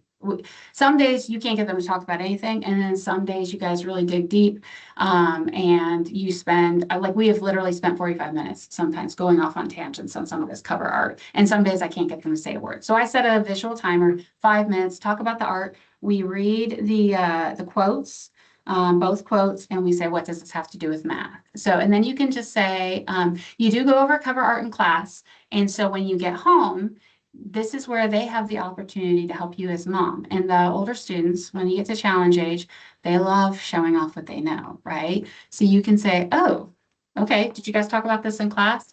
Tell me, what did you guys talk about? Like, what is this anyway? And, and say, do you like this? Another good thing, like if they don't want to talk about it, if you have some negative people, I got some negative people in my family. I say, do you like this? And they might say, no, I'm not. And I'm like, oh, well, why not? Well, the colors are too drab. But then you get another student who's like, well, I like it. It's Jesus. Don't we have to like it? And before you know it, you're having some crazy conversation about all kinds of things. And it does a lot for family unity, but it also does a lot discussing art, which is like we don't just have to talk about math during math map, but we can also say, what does this have to do, what words stand out to you about the quotes, what does this have to do with math? So when we look at Jesus here, the booklet is about multiplication, and what is this art here? We might read the name of the art. It says Jesus multiplica los panes. I don't speak Spanish, so I don't know how to pronounce that nicely. But it just means Jesus multiplies the bread. Oh, well, this is where he's doing the bread and the fishes thing. He's multiplying. Obviously, that has something to do with multiplication. So you just tie that in together as a family. 5 minutes, okay? And does anything on this page remind you of math? Yes, he's dividing the fishes. On the division page, this is the one where you've got, I think it's Atlas. Oh, it says separation of light from the darkness. Now, this is supposed to be, I think this is God separating the light from the darkness physically. So this is and you'll have some people who are uncomfortable with the icon, the fact that this is an image, it's supposed to be an image of God. So that can be a discussion too. And tutors, you might have people saying that in class. So that is an interesting worldview discussion. But this is supposed to be representing God dividing the light from the darkness. So what does that have to do with division? You get the point. So you have 5-minute conversation about that. Okay. And then still on day 1 here, then you're going to turn to the math. You may or may not discuss the contribution to the conversation. If you had somebody who was in challenge at your table, then you could say, did you guys talk about this in class? What did they say? What do you think about it? What could you tell your younger or older siblings who aren't doing math, because they're in the older grades? What can you tell the rest of us about this and what it says about, division or about this artwork or about the Lord, anything like that? Ask them what got said in class. Keep it short, keep it simple, and then move on to the math page. It's all on day 1. And then you basically just say, can you find where you are on here? Now, the little kids, they include little check marks. Okay. You say, oh, yeah, I'm on the week where we talk about division and I'm in the complex books, and this actually serves a purpose. If any of you did Saxon math with the early grades where every day you did a calendar, that repetition, gradually they memorize this. Okay. Just by noticing where they are over the years, my kids could write this out by hand by now. They know, and we have also, we have it now in our mind such that I can open almost pretty much any math book, whether it's Life of Fred or Saxon or Matthew C stuff. I can open it and I can find out where that lesson correlates to this. So I might say, oh, look, we're working a little bit on algebra over the summer. Oh, look, I see a polynomial and it looks like I'm supposed to be plotting that. And yeah, that would be those are curved lines on polynomials, or binomials. Or look, I'm dividing fractions. That's right here. So in their mind, because they check this every day, they are starting to create this map in their brain so that every math problem they ever see for the rest of their lives, when they get this ingrained in them, they will recognize, every math problem is working with a certain set of numbers and is doing a certain kind of function. That's all it is. And when you break things down, one of the things that classicists love to do is break things down and understand the parts and make order out of it. We have an orderly God. It is an orderly universe. Math is orderly too. It does fit a system. And so when kids see what the system is, it takes away the mystery and the fear of it. So, this is like 2 seconds takes to do this, and then you move on, and that's the end of day 1 for the discussion time. So you say, what domain are you learning? What lesson are you on this week? And then you could say, what do you know about dimensions? If you have extra time, you might say, so why do you think arithmetic is considered the first dimension, whereas geometry is considered the second dimension? And that can be a whole conversation. There's a good discussion on that in the book clubs. All right, so I'm going to move through on that. And then you would go through the booklets. So on day 1, you start off, you do some flashcards. We'll talk about that too. You do some flashcards, you have your discussion time, which you set a timer for, and then you take on the lesson pages. You can do up to 4 pages. That is the limit, okay, not the requirement. So you have, depending on the age of your student, my older students, I set a timer for 45 minutes. But my one son, he's like, let me do an hour. Like I want to, if I can't do it in 45 minutes, I really do want to push to the hour and see if I can complete them. But sometimes I just don't let him because he, sometimes he's being too perfectionist. That perfectionistic, that's a character thing on his part. My other child, I just have to get him to go 30 minutes and that's a victory. So the goal would be the tops of each of these pages. Okay, if you see these sections, now some of these don't have this dividing bar and it's the whole page, and so, but they do put the most important content on the tops. So if your student is doing another math curriculum and they want to, they do need to participate with math for class, doing the tops of each of the pages would be enough to keep them going with class and still benefit from the material. But if they can get the tops of all 4 pages done, Great job. That's awesome. Now, if they can only get like 2 full pages done in 45 minutes, that's fine too. Now, my 6-year-old, when we first started this, he wasn't doing 45 minutes worth of lesson pages. I think he was doing 15. And he did have to do 15 well, because there's a lot of tracing. He wanted to be super sloppy, and he wasn't taking it as seriously as he could. But with the younger kids, when it says trace, anytime you see that it says trace or multiply, things like this will say multiply, and he's kind of copying it. But he should be saying this out loud, and you can kind of encourage him, say this out loud as you're doing it, you know? So the 2 times 6 equals 12. That helps with their memory. So these are geared towards the younger students' levels, whereas the older stuff, it's more computational stuff like plot or dialectic stuff. So assign a certain amount of time, not a number of pages, if that makes sense. That is more important, and make sure that they're doing it well. All right, and then, you could consider previewing the I-4 page. If you remember, that is the calculations, and I'll show you the difference on the 2 booklets. But so like in complex, okay, I think I showed you guys this one for the little booklet. These are very basic, but saying, oh, so a general idea is that we want to understand some of these basic facts, like what is any number times 1? You know, that's a good goal to have. And then your older student, you'd say, okay, our goal is to see if you can kind of understand some of these. Okay, it looks like we're working on division, division with imaginary numbers, and we want to try to notice patterns as we're going through our lesson pages. We want to start noticing the patterns so that when we get to this, we can kind of figure out how to apply that information to this. So just a few minutes, let them look it over and say, this is a general goal to be shooting for, that this would look more familiar by the end of the week. Okay, and that kind of gives them a target to go for. Della, did you have a question, or do you just have your hand up, like from before? I'm gonna see. It's still there. Oh, okay. I think I can take it down. Let's see. There we go. All right. Okay, so then going to day 2. So you've worked on, so that shouldn't take an hour. All right, and time goes off, you leave the table. Okay, so day 2, so you're going to do your flashcards, which we'll talk about, and then you're going to do the discussion time. So when you're practicing asking questions, you're going to do the invention page on day 2. So that would be the one that I showed you earlier that has the red and the green boxes right there. Okay, so what you would do is you'd say, okay, what looks familiar here? And some of the strategies I use is I start off with my younger kids first. My youngest student, I'd say, do you see anything that looks familiar? And they might look and they'd say, I see numbers. I see there's a 1 and a 0 towards the bottom.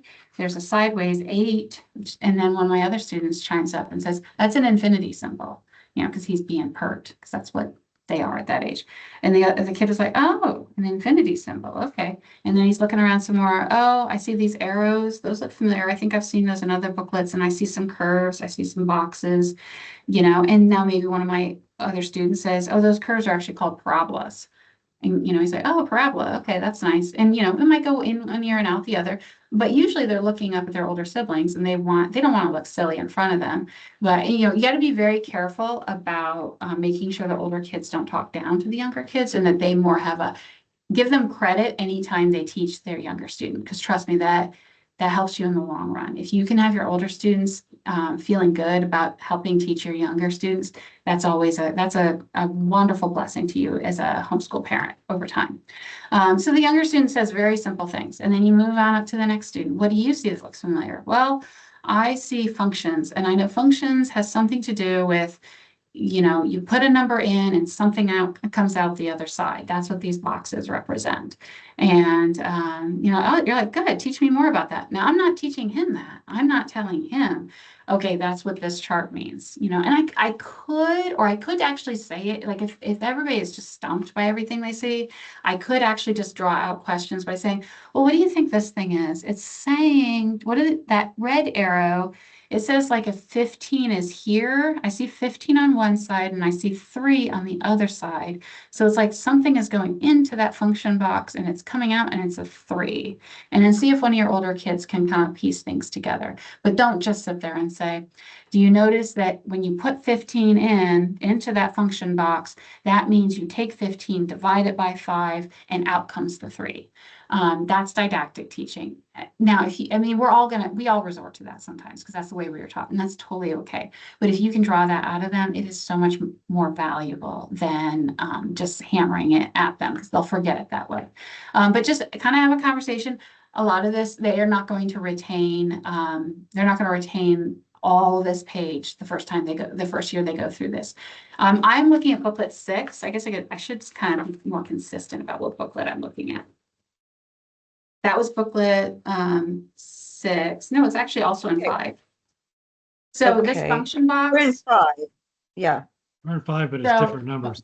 Yeah, so 5 and 6, and I pulled these out the other day because I was working with another mom. But 5 and 6 both have these function boxes. So this should look familiar to them the second week they're through. But the parabolas, when I said parabola, that's from booklet 6. I should be more consistent what book I'm in. So I'll just keep working on booklet 6. So you just say, what do you see that looks familiar? And you start with the youngest, work up through the oldest. And then when it comes to so then you can ask clarifying questions. So if somebody says infinity, you're like, wait, what do you mean by infinity?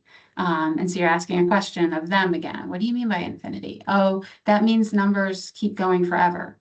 Well, forever, they get forever big, is it only big or is it small too? And that's kind of a leading question. That's okay. And they can say, oh yeah, I guess you could have negative infinity too, because I think I've seen those in our flashcards. So ask clarifying questions. You guys heard me use the circles versus ovals example. In booklet 2, that one's a great example of that because my kids ended up having a question about the Venn diagrams. One of my kids said, oh, I see circles. And the other one's like, no, that's ovals. And then the oldest said, they're actually an ellipsis. And then the older had to explain what the difference between an oval and an ellipsis is, or an ellipse.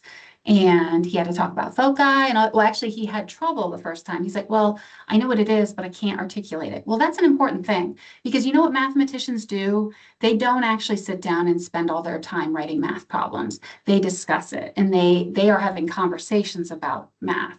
So your students being able to articulate and have a conversation about math concepts is way more important than their ability to sit there and write down computations. Do computations matter? Absolutely. And excellence is always good when you're getting if Apollo 13, I love the example in Apollo 13. If he gets his math wrong, he's going to scooch off out into outer space. So computation does matter, but conversation and being able to discuss the math is a very important skill. So do not skip having your kids tease out, what is a foci? Have him explain that, like what is an ellipse?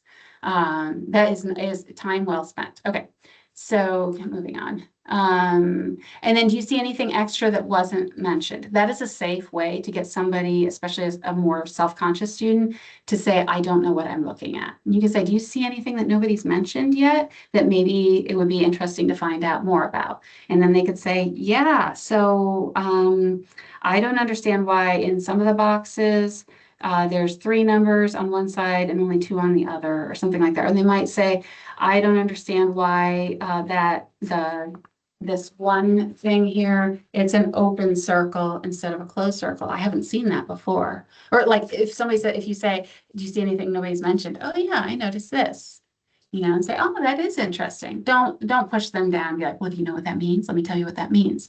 Because that just makes them feel like, oh, why did I bring that up? So say, oh yeah, that's interesting. I wonder if we can figure out why that is as we go through our booklets. And then what do you see that looks unfamiliar? That's always good to start with the oldest student first. So like what is familiar is youngest to oldest, and then what is unfamiliar is oldest to youngest. And you might set up your older students to be aware that you're going to go to them first because it's a way to show the younger students that not everybody knows everything. And mom doesn't know everything either. And even dad the dad that's an engineer will go through this booklet and find things that they don't know. And that shows humility, and it shows that we don't have to be scared about not knowing something. It means that that is further exploration. We get to go further on, further in, and discover more about like God's world of math. So it's not a bad thing if there's unfamiliar things. Okay, so and then you would go ahead and do your booklet pages for the however much time. So that's how you have a conversation about these I2 pages. All right, let's go to day 3. So this is your memory and arrangement. I'm going to go a little faster now because I think you guys are getting the gist. So you can say, what do you remember from this page? Like what is familiar? Like what memoria do you have from this page? And based on that, you can ask questions and work on questions for the next child. So for example, if your student says, oh yeah, I remember from my CC memory work that A plus 0 equals A. And then you can ask another student like, oh, does that always hold true? Like, does it hold true for, well, no, let's use the commutative law. Might be another interesting one. Yeah, like commutative law, does that always work? You could turn to the next child and say, oh, so if A plus B equals B plus A, does the commutative law work for all functions? And they could just kind of look at it and be like, oh no, it looks like it doesn't work. This is on the I3 page in booklet 6. It doesn't work for subtraction or division. And you say, does it work? Does it actually work for anything besides addition? And maybe somebody else can say, oh, multiplication. So here you're looking for patterns. You're looking for similarities. You're looking for what's different. Now you could, if you want to be that kind of person, just have them copy these. And there are students that will actually be happy to just go ahead and copy your commutative law and memorize that. So you could choose something to memorize on this. That's totally fine, but you can also make it more discussion based if you want. So somebody asked, it just popped away. Let me go to the chat really quick. So as far as how much time, said something about time, roughly how much time do you spend on the I2 and I3 pages and lesson pages in an hour breakdown of the day? So I do flashcards 5 to 10 minutes. And I should put this on a slide. I'll make a note of that. I do 5 to 10 minutes on flashcards. And I do 5 to 10 minutes on discussion based on how I feel that day and like how the family is feeling. If it's a Monday in February and it's raining and gross, 5 minutes is good. But then the lesson pages depends on child. So a 6-year-old, 15 minutes is great. A 10-year-old, he should be pushing more like 30 minutes, like I'd say like 10 to 12. It's more like 30 minutes. And this is, knowing your child. I don't know your kids. Whereas my challenge 1 student, he should be doing 45 minutes to an hour. And he's usually happy to do that. But I would say like you have to do 45 minutes. I might not require an hour because that's more than an hour per strand then. Because if you did 5 minutes flashcards, 10 minutes discussion, 45 minutes of the lesson pages, that's an hour for that strand. So you should be done. And CC really does want you to stick, try loosely as much as you can, stick to an hour per strand. So all right, so that's how you break down the day. And okay, so the memorial arrangement, so you could choose something to memorize from there. And then like week 6 is a great time to ask, well, why do you think they arranged the information this way? That is actually that is a really valuable thing to have a conversation about. Hey, buddy. That's my younger one. He's getting big. And saying, okay, so do you notice that all functions, you'll see there's actually a lot of similarities between the addition functions and the multiplication. Do you see how often they have similar ways of operating, whereas subtraction and division are often the same? Why might that be? Do you notice these patterns? Why do you think that is? These are important things for them to start teasing out so that they can notice a pattern when they have to get to like maybe the substitution law for division. They can say, I actually don't know how that works, but I know that usually I had it similar to the way it works for subtraction. So basically, knowing some things that I know about other functions, what might I be able to figure out based on that? How do I go from what I know to figure out what I don't know? And that is an over and over and over again mantra. Like you should put that somewhere where you can see it with your math stuff, is how do we take what we know to find out what we don't know? Okay, to uncover other stuff without having to necessarily go. You can look it up, but try to see what resources you can utilize before you just go get an answer somewhere or look it up on YouTube. Okay. All right, so then I already covered that. What patterns do you see? I covered that. Can you find, and so for your little ones, you got like, you know, your 6-year-old at the table.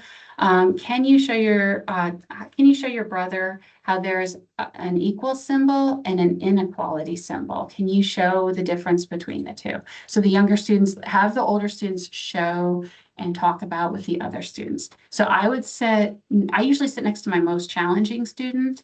And then I have and this is the way our family, you know, makeup is. I sit next to the middle child because he's a little more, and then my oldest and my youngest sit next to each other. I should say second oldest. My older, you know, student sits with my youngest because he really likes to do the mentoring thing, and little brother looks up to older brother, etc. And then I work with my more challenging student. So that's kind of how I do that.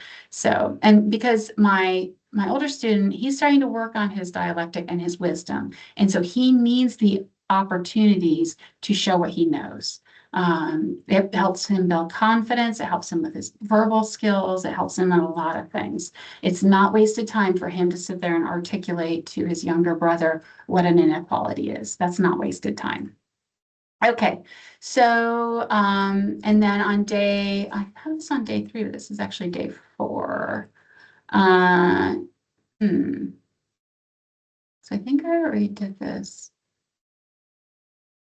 Okay, that's supposed to say day 4. That's what the problem is. So I need to edit that. So that should say on day 4. So on day 4, you can do your flashcards, or you can substitute in the activity. The activity can take place of a lot of the discussion time. So instead of having, you could have a conversation about this, but it's best just to do the activity in the way that it's described in the booklet. But use your resources. Don't let them, command you. But you could. Let's see, you could look at this and just, follow the activity, have a discussion. What patterns do you see, etc. But this is also day 4 is the day that you do your careful calculation. And you could sit with your younger student and say, hey, what do you think you can figure out from this? Do you know any of these? And maybe they haven't figured out, if they're very young, maybe they haven't figured out the pattern for this yet. And you just walk with them through it until they can kind of get it figured out. But then your older student is going to take this a little more seriously, and they're going to see what they can figure out and what they can learn. Don't browbeat them about this, but when you get to challenge 1 is when you'll start having to keep transcripts. So this is useful for your transcripts. You can treat it like a test at that time, but challenge A and B, focus on getting them familiar with this format so that when it's time to take it as a test, they don't have all the anxiety and they're a little bit more ready for that. So treat A and B like you're getting ready to keep the grades. You might keep practice grades, but don't scare them with that. Okay, so different ways to incorporate all ages. I think I said this already, consider starting with your youngest child and letting your older children add to the conversation. Like, what do you see that they haven't mentioned yet? Let's see, the younger students often know hand motions from foundations class. Like if there's the commutative law, they maybe learned hand motions about that, or maybe they learned the hand motions about the point, line, things like that. So if they know any memory work that they're going to be learning in math, and I guess this is being recorded, so I have to be careful, but they are going to be doing a little bit more math in community. There's going to be like a little bit more math activities in community coming up, not this year, but the following year, so that there will be some more stuff that they can speak to from their activity in class that will apply to the math map that they can share with their older siblings as well. So, okay, they will not, but for the record, they will not be doing math map and foundations and essentials, just FYI. Don't want to confuse anybody about that. So like I said, mentoring, it's really good to have your older student mentoring your younger student. And then leadership, challenge students can share what was discussed in class. If you only have 1 student, you don't have younger siblings or anything like that, or maybe the older kids are already gone, having them share with you, it's very important for you just to play like, hey, tell me, because maybe I haven't heard this before. Like, choose the step of humility. You don't be the lead learner, but sometimes let them lead. But you shouldn't be playing the I'm an expert, I know all this stuff. Oh yeah, I knew all that. Say, oh, tell me what you guys discussed. Allow your challenge student to strut out what he knows. If he's the only one at home, let him tell grandma. let him tell his, his cousins, give them opportunities to share. It's very important. And then siblings pairing up for flashcards, that's a great thing to do. How can you approach the lesson? Oh, working together. Okay.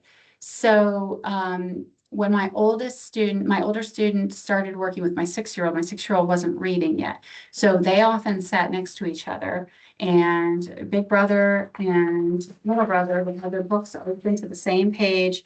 And Frederick, my little one, he would turn to his brother and say, what am I supposed to be doing here? And then Sebastian was like, well, you have to read the directions, and the word might be multiply. And Frederick can't read that yet. He could read the word add, but he couldn't read multiply. And so Sebastian would turn over and say, oh, he'd read the instructions, say, it's, this is what you do. And then he'd go back to his page. But he would tell you now that he's quietly like, oh, I noticed something on his page that'll help me with the thing I'm stumped with on my page, because the pages all correlate to each other throughout all the booklets. So by having the older sibling mentor the younger sibling, it actually helps the older student better. I've also, when I haven't had another student, the first year I didn't have all my other students doing it, so I printed off the younger pages online that were available. I took a couple screenshots, things like that, so that he got stumped, I could show him the younger level. And by him mentoring, but subsequently by him mentoring his younger brother the following year, he actually got a lot of help out of going through the booklets. So, all right. And that saves you while you're working with another student. Like I said, I often work with a different student that has more trouble. Have children point out what they're supposed to trace or copy on each page. So if you have to move from one student to the next, somebody else is working independently, somebody's having a little trouble, but somebody's having a lot of trouble over here, or maybe the dog just threw up. You say, okay, so you go to the page, you say, all right, these are the circle pages. I see on page 11, you have to find things to circle here, here, and here. And you can have them kind of jump around a little bit you kind of delegate that and get them going while you go do whatever else you need to do elsewhere. But when it just says trace, they'll start identifying, like, the words trace and things like that, match. They'll start recognizing those week to week. Do make sure that they're being attentive and doing good tracing. It is worth their time and attention. It seems silly, but they are noticing a lot more than you might realize, because by attending to it carefully and not just making a quick line when they see, when there's like a graph or something, if they are careful and make sure they follow that line carefully, they'll start picking up on details that will look familiar to them next year when they come back around and they have to start plotting a graph instead of just tracing a graph. It'll be way more familiar. I remember I was in an accelerated program in 8th grade, I think, at school, and they thought, oh, she seems like she has some proficiency in this. We're going to try to put her in this, like special testing type thing. Well, it was the first time I'd ever seen an XY graph ever. Like, I'd never seen one before. Like, I was reasonably good at math, but I'd never seen one. And so I spent my time just being like, I'm just overwhelmed with what I'm seeing right now. I really just need the time to study this thing and look at it. I know this now. I didn't know that at the time, but they were trying to teach me about XY coordinates and how to like plug in a function and it's all this stuff, but I'd never seen a graph before. And if having these young students trace this or become familiar with it, or just looking at it and it doesn't seem weird, the weird symbol, the symbols for some of these, some of the math notations and stuff, if it's the first time they've ever seen it, when they have to actually use it, they're going to be overwhelmed. So don't discredit the time the younger students are spending tracing.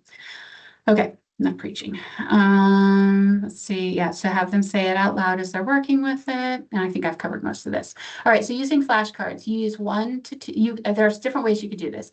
Younger students or even older students, you can just say, like, give them 1 to 3 flashcards to work on memorizing that day. If you only have 5 minutes, give them 1 flashcard and say, hey, do you think you can copy this on a piece of paper? Do you think you can memorize the name of this? And the older students will be like, duh, I can handle more than that. And so you give them maybe like 3, 4, 5 and say, okay, you got 5 minutes. I'm going to see how many of these you can memorize by then. You can do that way. That is like mom who's like stressed out and just needs to get through it. That is a method that you can do. You can also have some discussions on these. You can discuss memory strategies. I'm going to bring my flashcards with me to show this one. But a good example of this that I like to give is, do you guys have those, you guys call those alligators, the greater than, less than, and equal to symbols. You have the alligator who wants to eat the bigger number. So if you show your kids, hey, you remember those alligators alligator symbols that, the greater than, like 0 is greater than -1. Or a better example would be 4 is less than 5. Well, you know that symbol, you're familiar with that. And have you ever seen when there's a line with it? That means greater than or equal to. Now, if we, and I don't have a good booklet for this, if I see a curved symbol, it looks like a sideways U, and that means, what's that, union? If I have, oh no, sorry, that's, oh, I'm mixing it up now. It's been too long since I've done this. Does anybody remember, what is it, the sideways U? I'm just spacing it out right now. It's a very basic symbol. But anyway, it also has a line. There's a similar card where it also has a line, and it means it's like union is equal to. And both those lines on both of those flashcards mean equal to, greater than or equal to of something. And you show them, hey, if you know this, how can we use that to memorize this card? Because I see some things in common. One is a sharp symbol and one is the curve symbol. Yeah, somebody's typing in there, so I'm hoping you're telling me the thing that I'm going to do the forehead slap on and be like, oh yeah, of course that's what it is. It's in the second, subset. Yeah, subset or equal to. Yep, thank you. Yeah, so you have like the subset or equal to or the superset or equal to symbols, and they look like the greater than, less than symbols. So you can show your students like how there's some commonality in the cards. You can have discussions about them. You can look for, okay, so for example, reels, when you're memorizing all those domain numbers or names, when you have the letters that have kind of like the double lines, they're kind of supposed to be, they represent the domains, and that is the international symbol for those. When you have these, you can say, okay, so some of these make sense. Some of these, like N for naturals, that makes sense. Okay, but then you have Z for integer. How do you think you could memorize that? Can you think of a way? And I know I was in a class where a kid said, oh, I just remember that the N is turned sideways. So a Z looks like an N turned sideways. So integers looks, and it worked for him. So you discuss memorizing strategies with the flashcards. So sometimes you're literally like saying, hey, what's this? What's this? What's this? Like with your multiplication facts. But sometimes you're really having a discussion based on flashcards and just finding different ways to memorize them. Now, the first time, this is a story I tell over and over again. When I first got our math map materials, I opened up our math map booklets. I was overwhelmed. Visually overwhelmed. It was a lot of content. I didn't know what to do with this. Most of it I didn't understand. So what did I do? I put that aside, and there's the flashcards. And I was really excited. I'm like, okay, I can't handle those booklets yet, but maybe I can handle the flashcards. So I open up my notations flashcards. I'm super excited, and I pull them out, and I feel just as overwhelmed because I'm flipping through and I'm, feeling like I don't know what most of these are. And I went through calculus, and why don't I know this? So I'm feeling small because I'm, have maybe math trauma and stuff. So what happens? My son walks up right then, and I think it happened to be like May or June or something. I think I bought it at the April sale, so it was probably May. And it's a beautiful day outside. It's gorgeous. And he comes up, and do you know what he asks me he wants to do? It wasn't go play on the sprinkler. It wasn't can I go for a hike or ride my bike or anything like that. It was can I play video games? So I'm like, okay, sure. I'll give you as many minutes as you can memorize of these. And I hand him the whole stack of notations cards. And I thought I had discharged him and that was the end of that. Like, I don't have to actually get into the fight about no screen time when it's a beautiful day outside. But what did he do? He came back an hour later, and I think he had memorized like 50 of them. I'm talking like both sides kind of thing, like where each side counts. And his brother had done almost that much. And now did he retain those? No, like half an hour later, he couldn't have told. And I did quiz him. I sat there, I said, okay, you get a minute for every one of these I get right. And I was blown away. A properly motivated person. And he was, Sebastian would have been 12 or 13, I think. And but a properly motivated teenage boy can do this if you give it to them that way. But it's not the most effective way to do that. But don't discount what they're capable of doing. But don't do it that way. It's far better to say, okay, how many can you do? Now, your little kids, you have a conversation. You say, let's work on these ones. But your older kids, that when especially the boys, you can say, how many do you think you can do today? Do you think that you can memorize 5 of them? And they'll feel a little insulted and be like, 5? are you kidding me? I could probably memorize 10. And they say, no, you can't. You only have 10 minutes. You cannot memorize a card a minute. And then they're like, okay, that's on 15. I bet you I can memorize 15 in 10 minutes. You'd be blown away with how much, that kind of strategy can motivate your kids to learn things. So just know your kids and figure out strategies for doing it. So 2 kids quizzing each other, you have to match the right kids or they get too aggressive. In my family, that's how it works. Let's see. Yeah, I said challenge, have older kids see how much they can memorize, make it a challenge. There's a lot of different strategies. Now, everybody wants to know what order do you use the flashcards. So your notations cards are basically your ABCs. So your notations cards are kind of the core like vocab that you want to be working on so that they recognize them very easily as soon as possible. So you can continue working on them all the years that you're doing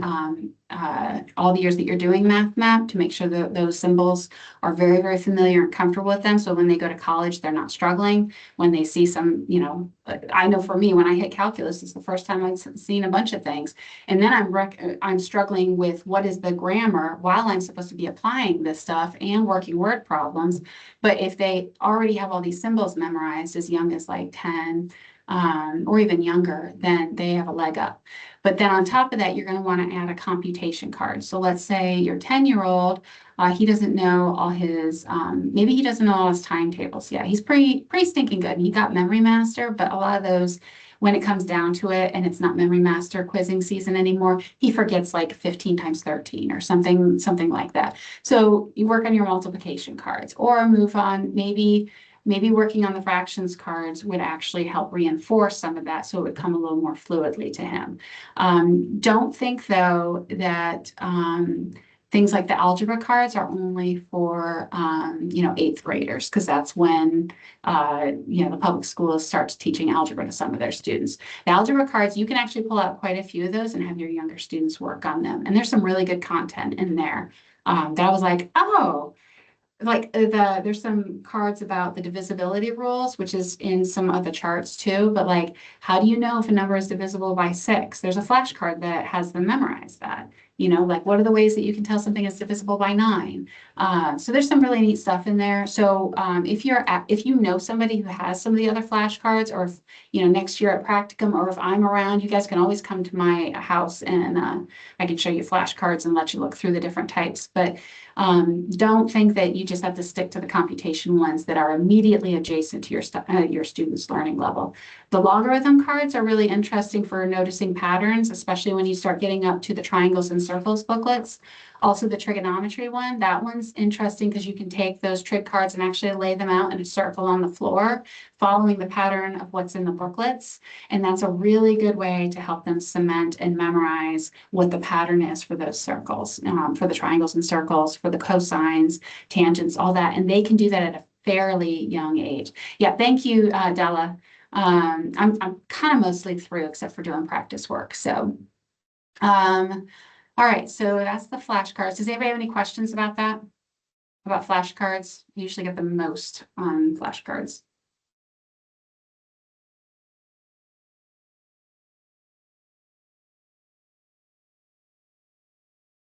Start working themselves. How work in addition. Yeah, so with the flashcards, different ages. Sometimes I will go back and forth, and every day we do it a little differently, and it's all about the personality of the kids each day because their personalities are different every day. So sometimes my youngest needs me to work one-on-one with him because the older ones are just a little more snippy with him. But a lot of times I pair my youngest and my oldest, and have my oldest teach memory skills to the youngest because it makes him feel good. And he talks about, he has to articulate how he can remember some things to help this younger student. And that goes back to the importance of him being able to talk about math. And then the youngest feels like honored about that. Or sometimes we do it as a family round thing where I present the card. I've only done this a few times because sometimes I have a bunch of boys. It doesn't always work out the best this way. People have to be in the right mindset. I show a card to the youngest first, and then the older two other eyes closed. And then after 5 seconds, I move on to the youngest. And I think we called that ranking the cards or something. I just made something up at the moment. And it was like, let's see how hard of a card this is. Let's see how many kids this card takes before somebody knows the answer. And we made stacks that way. And so the card always went to the youngest child first. I found I had to kind of mix them. I did this on the fly. I put in like some easy ones sprinkled throughout. To make sure that my youngest got a few that he felt good about. But then that, something that also did is when we did that, it also created each person's set of cards that they needed to work on. So the cards that didn't make it past the second son, those were the cards that went to the first son. And the cards that didn't make it past the oldest son, those are the cards that went to the middle son, because that was a natural way of ranking them by how difficult they were, if that makes sense. So there's just a lot of different ways. And we actually, let's see, the book club actually has some weeks where they just talk about flashcard games and flashcard strategies. You can also use the quick flip arithmetic. It doesn't just have to be the math labeled cards. What you're trying to do is work on that quick retention, just the memorizing, all that kind of thing. Yeah, do you have a question, Sandra? It's David. No, when David, do you introduce the trig cards? What's that? When do you introduce the trig cards?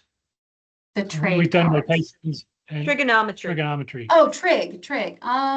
So I have actually shown those to my 9-year-old, but that not in the way that you might think, like what I said, like putting them on the carpet in a circle and looking at the booklet. So I've introduced those to him very, very young. But then my older kids, let's see, he was 14 when we were doing this. I had him sorting them. I jumbled them up, I shuffled them, and I had him sorting them by size.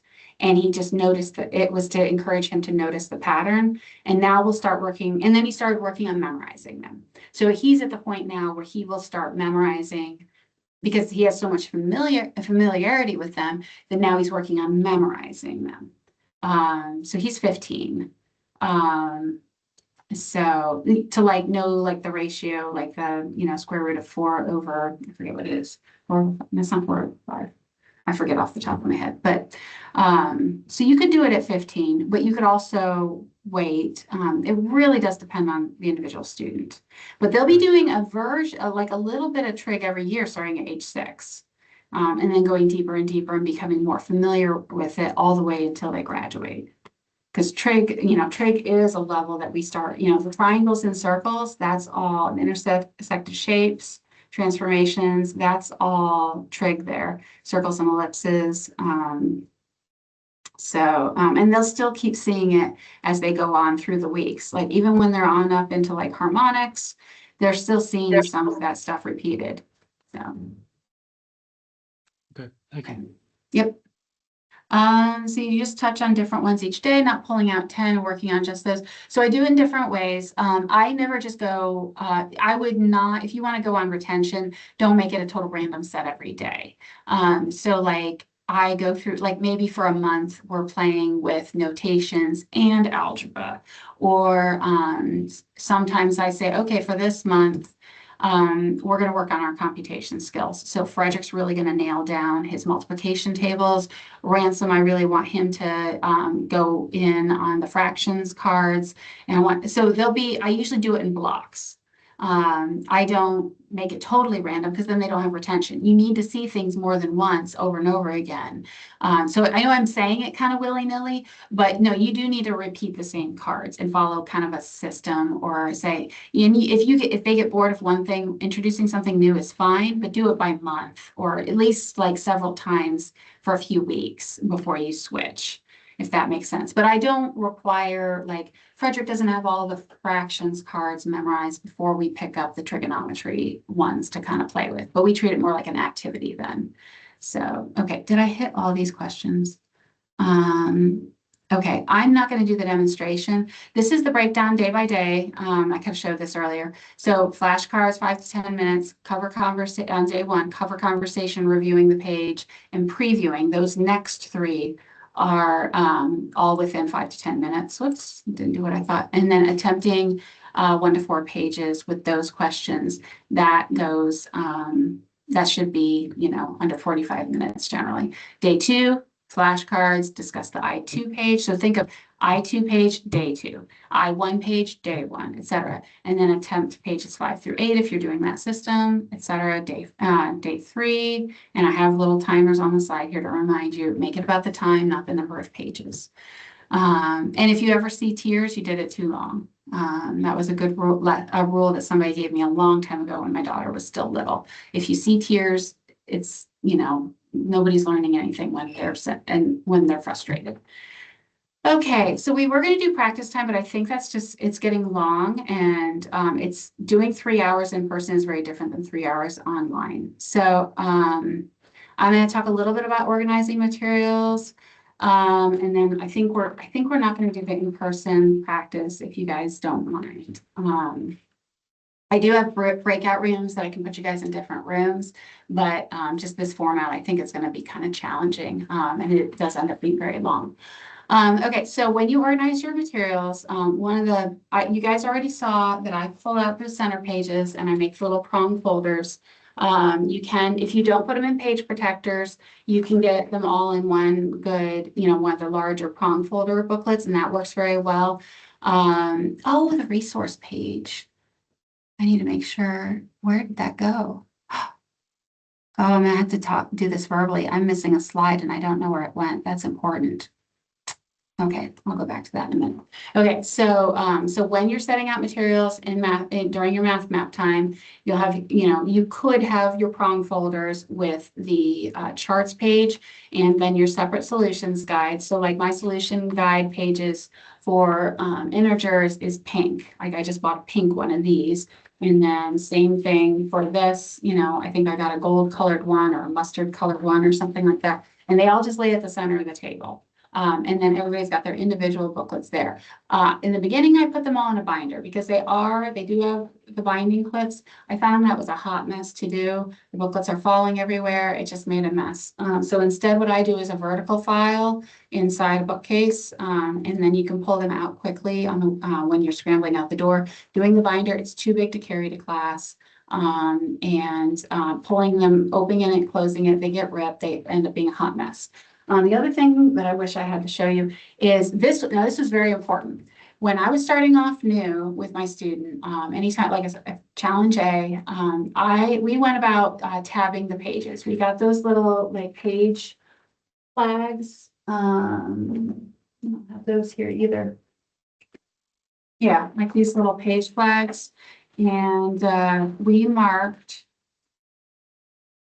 these guys, you know what I'm talking about? We marked the I pages. We put a little tab where the I pages were. We went through the first 6 weeks. We sat down and did this together because I'll tell you, knowing your students knowing their materials before they have to use their materials is incredibly important. So if you start class next week, try to do this before you start class. But sit down with all the books, get some flags, and have your students flag all the you know, the I2 and I3 pages, have them put one color flag there. And then what we did is we did the white ones, and then we did our day 1. So for whatever our day 1 at home was, we put a little flag there. Then we skipped 2 pages, we put a little flag there and wrote day 2. And, you know, skip 2 pages all the way to day 4. And then we put a flag for careful calculations. That helped him get to know the way the booklet was organized before he had to use the booklet. We do the same thing with our Latin books. He goes through and he highlights them on a system. He puts little flags in for each of the chapters. At the top, he goes like, where we talk about nouns, where we talk about verbs, etc. And we highlight our vocab pages. We organize our materials. Like I could do that for him and he would not benefit nearly as much. We do it together, and that teaches him the grammar of his own learning materials.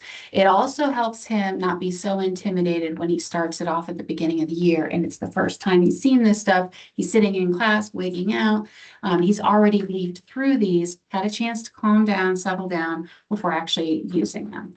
So we do that flagging system. We found that it was only necessary to do it for the first 6 weeks, and then he understood, and it was fine. But when I didn't do that with my other child, we ended up with more drama. So I've just learned that this is a good thing to do. So tips for organizing. I said, use the process of organizing with your students to help them gain familiarity with the materials. That goes for other strands too. Train your students to become familiar with the tools before they try to use them. My daughter is still benefiting from this. Like, we learned how to do this years ago because of there's a program that CC picked up. It's like, it's a study skills program that CC is going to start carrying. We did that study skills thing years ago, and it has benefited her all the way through college. But this is one of the things they talked about, is teaching your children to get their tools ready to use. You don't just open your brand new power drill out of the cardboard box and start using it. You pull it out, you organize, you make sure you know what all the parts are before you actually go and try to like put some shelves on your wall. Do the same thing with their educational tools. I said, consider tabbing and highlighting, decide how you're going to do this beforehand. You don't want to be organizing throughout the year. It's a hot mess. So organize this stuff beforehand. All right. So this is a math resources. I've sent this out before. But I think I had the link when you guys signed up to this. I think the email that you got of resources, I said, go ahead and flag a couple things or bookmark them. This is just explaining where you can find a lot of resources. Lee's book clubs on Wednesday are there. FAQs, questions you can email. The FAQs have a lot of good information about things like how much computation is enough, how come we're not doing as much computation as in Saxon, et cetera, et cetera. So that's a good resource to tab and have. And then I found, and you guys have heard me talk about this at practicums, if I feed my soul and get myself excited about a subject, some of you guys love math and some of you guys don't. But this also goes for Latin, this goes for history, this goes for anything. If you are going to teach if you're supposed to be teaching your child something, or you're supposed to be having discussions on this and you hate the subject, you need to go find something that shows you where God is in it. And you need to find something that gives glory to God and helps inspire you, because your students can feel off of you and any sort of attitude. So if you have like math phobia, if you have baggage about this, if you really hate math and are just frustrated with it, and this is just something you do because you have to, like, these are some good books to consider reading. This Repairing the Ruins has a whole chapter about theology and math. That's really, really good. It's written by Jim Nance, who did the logic program that we used to do. Mathematics is God Silent is a fabulous book. It takes a while to read. I kind of read it in pieces, come and go from it. This Beauty for Truth's Sake is really, really dense. It's not a big book, but it's a thinking book. So all of these are excellent, but find or just watch some YouTube videos that can get you to see, get excited about math. But do not try to go in front of your student hating math, thinking that somehow you're going to save them from, the same fate. You have to get excited about it. And that's why I say reading these these contributions to the conversations is helpful, because you cannot, a great thing that people say is, do not think that you are going to teach your children to love to read if they never see you pick up a book. Same thing with math, same thing with Latin, everything else. Find a way to get excited, and then it just will gush out of you. This is a really cool guy. Okay, so a lot of people ask me about calculation. How come there's not so much calculation like there is in other curriculum? So this is a really cool guy that everybody knows Boyce College. It's affiliated with Southern Seminary here in Louisville. The head of the mathematics department, his kids are all CC kids at Boyce College. And he is like I think he's an aeronautical engineer originally, and he was also worked for the Air Force, but now he's, the head of the mathematics department at Boyce. He turned me on to this guy because I was asking him when I first found out I was going to start using this. I was like, what do I do about this? And what do you think? And I asked, where is all the calculation? Like, where's all the drill? Like making sure that you understand the algorithms, and how do you do long division? Oh, you should be practicing that over and over and over again. And he pointed me to this guy about that. And he said, this guy has a really interesting thought about that. This guy is the professor of mathematics at Carnegie Carnegie Malone, but he also does all these cool like TED Talks and stuff. And he's called the Mathematician. His name is Arthur Benjamin.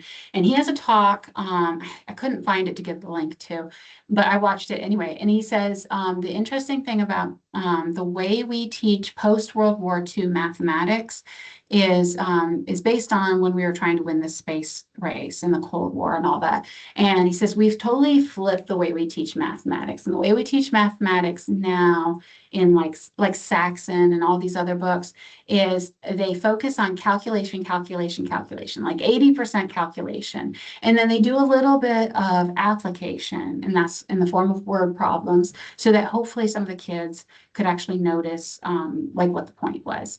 And then like 0% inspiration. They were hoping that because in the math, during the space race, during the Cold War, things like that, it was actually, math was actually, a lot of these math curriculums were actually designed as weed out programs. Because if you could go through all that calculation and kind of tease out the application, what the point was, and then be inspired, that meant that you were above average on kids or on math, and that somehow that you should be like sent to go work for NASA or something like that. But it was never intended. The way that it's been done since World War II has never been intended to actually produce good mathematicians or people who love math. And you see in the United States, math is just tanked basically since like Laura Ingalls Wilder time.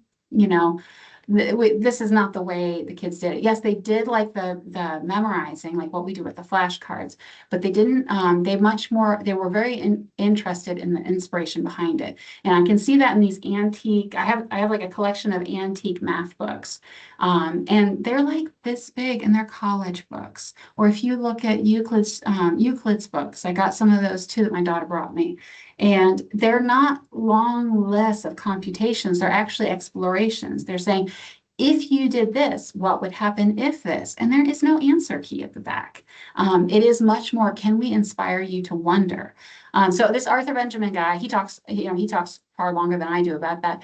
And this is what he says, the breakdown is. But he said, if we reverse that order and we start off with inspiration, if we teach our kids, and as far as I know, he's not Christian. If we teach our kids to be inspired by the beauty of math, if we get them excited about math, and then we work on the application and we start applying it, you need far less calculation because things click inside far sooner than like in Saxon and whatnot, because they're able to see the why behind. They uncover that why doing this dialectic process in a way that the didactic process does not do. So anyway, but if you ever want more additional calculation, like I said, we just go to the target bins. I had a student that was really struggling with the difference between multiplying and dividing fractions. And so we just got one of those little workbooks. I think it cost like $3 in the bullseye bin, and we added that on. But then he didn't have any problem with long division. I had a different child with no problem at all with the fractions, but long division needed a little bit more practice. And so we just got a little workbook. If there is something in these booklets are not supposed to be the be all end all of everything your student ever needs. It does cover all the stuff it covers all the stuff, the skills that your student needs, but there may be additional things that you need to throw on. It's like that with any program. I've never found a single curriculum that was the be all end all for any subject, Latin, writing, anything. So like I said before, we don't have to be monogamous when it comes to our math curriculum. So just know that that's a strategy. Okay, so there is one more thing that I don't have a slide for. It must not have saved when I made it. When your students go through, and this is really important, so I feel bad that Della is off. I should have said this earlier. Like I said, this is my first go around. When your student gets to a part of the booklets that are stumped, this is a very, very important skill. And this feeds into life, and this feeds this is one of the most beautiful things about the math program, so I feel bad that I didn't say it earlier. When your student gets to a page and they are stumped and they don't know how to move forward on that, the tutors in class for the challenge program should be going through this catechism of what are my resources, what are my tools, what are the things that I can rely on. And I wish I had my son here because he usually does it with me. But the first thing is when you look at the page and you're stumped, make sure you read the directions first. Because half of the time, my son would be in tears or really upset, or frustrated, and want to throw the booklet across the room.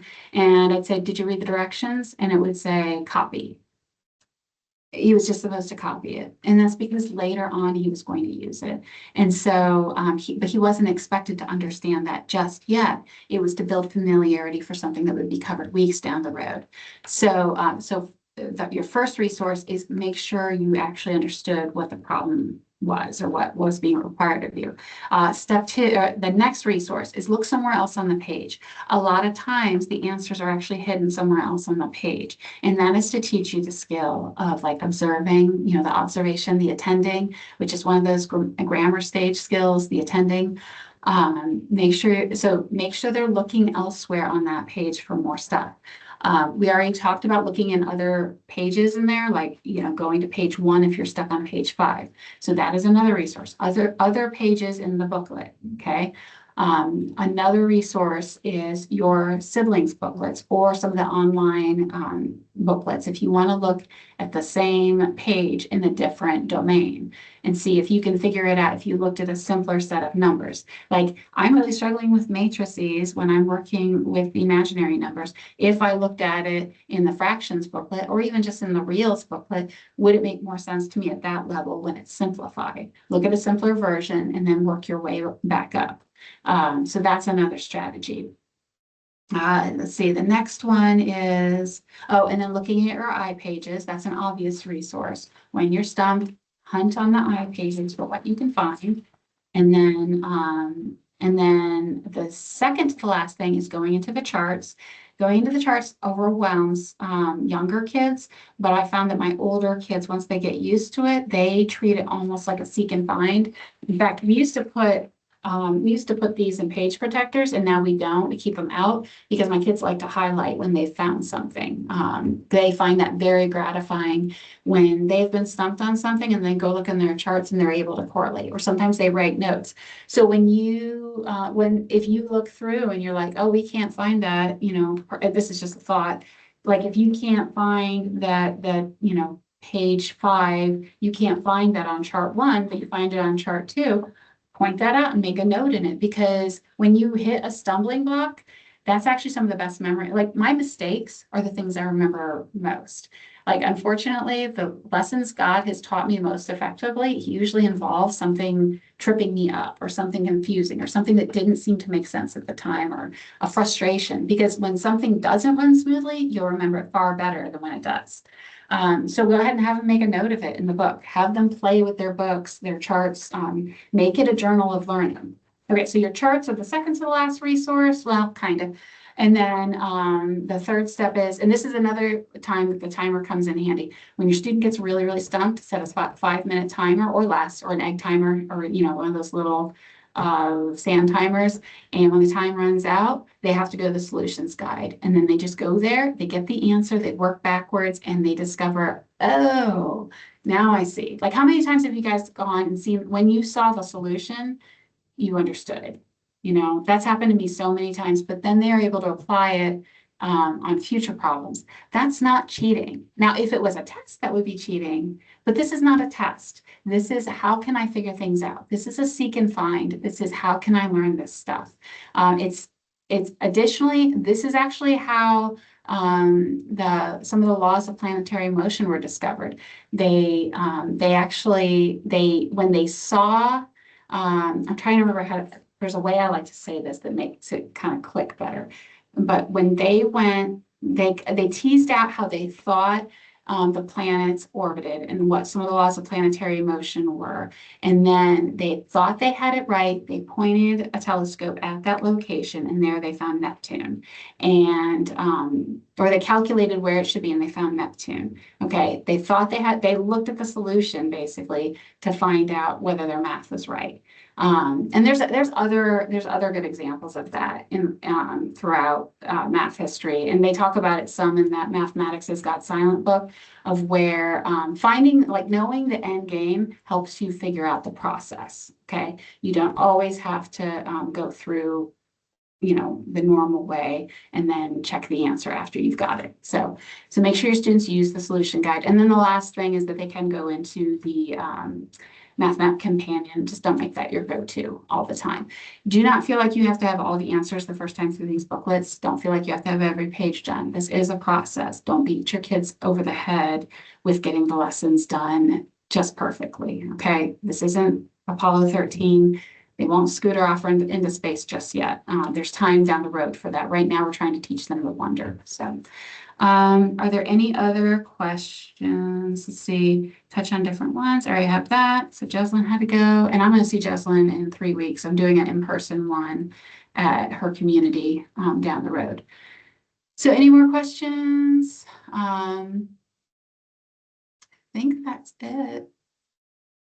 And then if anyone has questions about, does everybody know that the Math Map is going on? They're doing a promotion starting August 3rd. Did you guys see that on my band page? So the way that works is starting August 3rd, they're going to make it so that if you buy a challenge level of Math Map, you'll get a free of the foundations level. So if you have a younger, because what they're trying to do is they have all these people who are like, I guess we have to do Math Map because we're going into Challenge A, but they're not getting the full benefit because the younger students they're not including their younger students. So if you want to dabble with that and see what that would look like, go ahead and pick up, maybe like the Reels booklet or something like that for your 8 or 9-year-old, and just, do it casually, use your other math curriculum, but maybe a little bit get around the table and kind of build some familiarity, especially if you have kids in essentials and they're going to be in challenge in the next few years. Go ahead and get them a booklet and maybe work through this casually. You could use it for a few years before, you've really used it up. All right, go ahead. So will the monomials be changing anytime soon? We're thinking, we've got one going into challenge and another one will be going into challenge Next year. Next year. Would it make sense to buy the monomials and get a free reels or something like that? It might. It shouldn't be changing much. And it went out because it's in its second year of printing. So they would have gotten a lot of the typos. And they got, honestly, I didn't find many typos last year in our booklets. So it shouldn't be changing much. So monomials and complex are pretty cemented. So yeah, that would be something that you could use for the following year. And even though we bought the first year of complex, I bought 2 copies and my second son was still able to use it just fine. Even though they did change a little bit of it. That was just that first year rollout was a little clunky. Yeah, that's the one we have. Because I think ours is 2 years old, right? Yeah, I think so. So I don't know if it's changed enough to matter or not. I feel like it didn't. It does change. And we pulled out, I think I printed out some of the errata sheets and my son went hunting for them because he's kind of contrary. That's my second son. And he kind of likes that kind of thing, but it didn't hurt us. And he actually turned it into how many times can I find out where CC screwed up so that I can correct them. And then I would go and say, oh, no, that one, they were right, but you missed this one. So, Yeah. But no, monomials should be good. So I'm always scared buying in advance. So I'm never going to advise you to buy in advance, but I think that monomials is okay. So. Okay. Thanks. So I think that's all I have. And then if anybody needs the discount code, because remember I have like a $10 off discount code, you can use that twice. So you can actually break up your orders into 2 chunks. Either text me. Texting is always best over email because I respond a lot faster. And I have like a cut and paste thing that I just do. Text me for the coupon code. Or you can message me through Band. But generally texting is best and I can get you that coupon code. But do follow the band page because it will tell you the upcoming sales and whatnot. So, all right. I'll be doing another one of these on Monday. I'm hoping to work in the practice time. Hopefully I'll get a little more concise on this and move it a little bit smoother. And then maybe we'll do some practice time on that one. So, but what do they need to take to class? The idea is that they should just be able to pick up. So if it is let's say they're going into week 6, let's say it's week 6. They would grab their week 6 book week 5, if they have questions. And if they've left their charts and solutions in there, I think that should be all they need. Some directors are having them bring their Seeing the Unseen booklet, which is where they record things that they notice that are kind of cool. Like if they notice, hey, did you notice how pi and Euler symbol actually correlate, even though they were, discovered at different times? If they see anything cool, or if there's anything in class, like a light bulb moment, they would write it in their Seeing the Unseen booklet. So that would be 3 booklets, depending on what your director wants. If you separate them though, and I have a video on my YouTube channel, by the way, about this, about what to bring to class and how to organize it. But if they are separating it and doing like a solutions guide and a charts, what we do in our family, and I also have this on Band too, just links to where do you buy these. I have my kids take the 2 booklets and then they take these actually will fit in nicely. So sometimes they just do this, where they just put them in there and that's how they do it. But then sometimes they like to use these little case binders and they fit exactly, they're shaped the exact size of one of those rolling crates. And so everything goes in one of those case binders. It's a little plastic thing they snap on. They throw a pencil in there, a little bit of scrap paper, their booklets and their charts, and that all fits in there. And they do the same thing with their Latin work, their reasoning work, all that fits in one of those cases. So they have 6 cases lined up there in a very tidy fashion, and then their guide goes on the side, and there's pens and pencils and the extra stuff they need in each one of those. So when they're in class, they just pull out that case, they open it up, all their stuff's right there. When that strand is over, they put everything back in that case, it goes straight back in there instead of papers, rummaging, backpacks overflowing, and oh wait, where's my pencil? So that's how we organize that. So. And Seeing the Unseen is booklet 29, I believe. Yeah, it should say Seeing the Unseen on top. I don't have my full set with me. I should. I'll have to remember to do that for the next one. But yeah, Seeing the Unseen is week 29, and then week 30 is reflection. That is where they get their, that's their assessment. Week 15 and 30 are basically just blank booklets that they'll use as their blue books, okay, in place of the blue books that they usually do in class. So.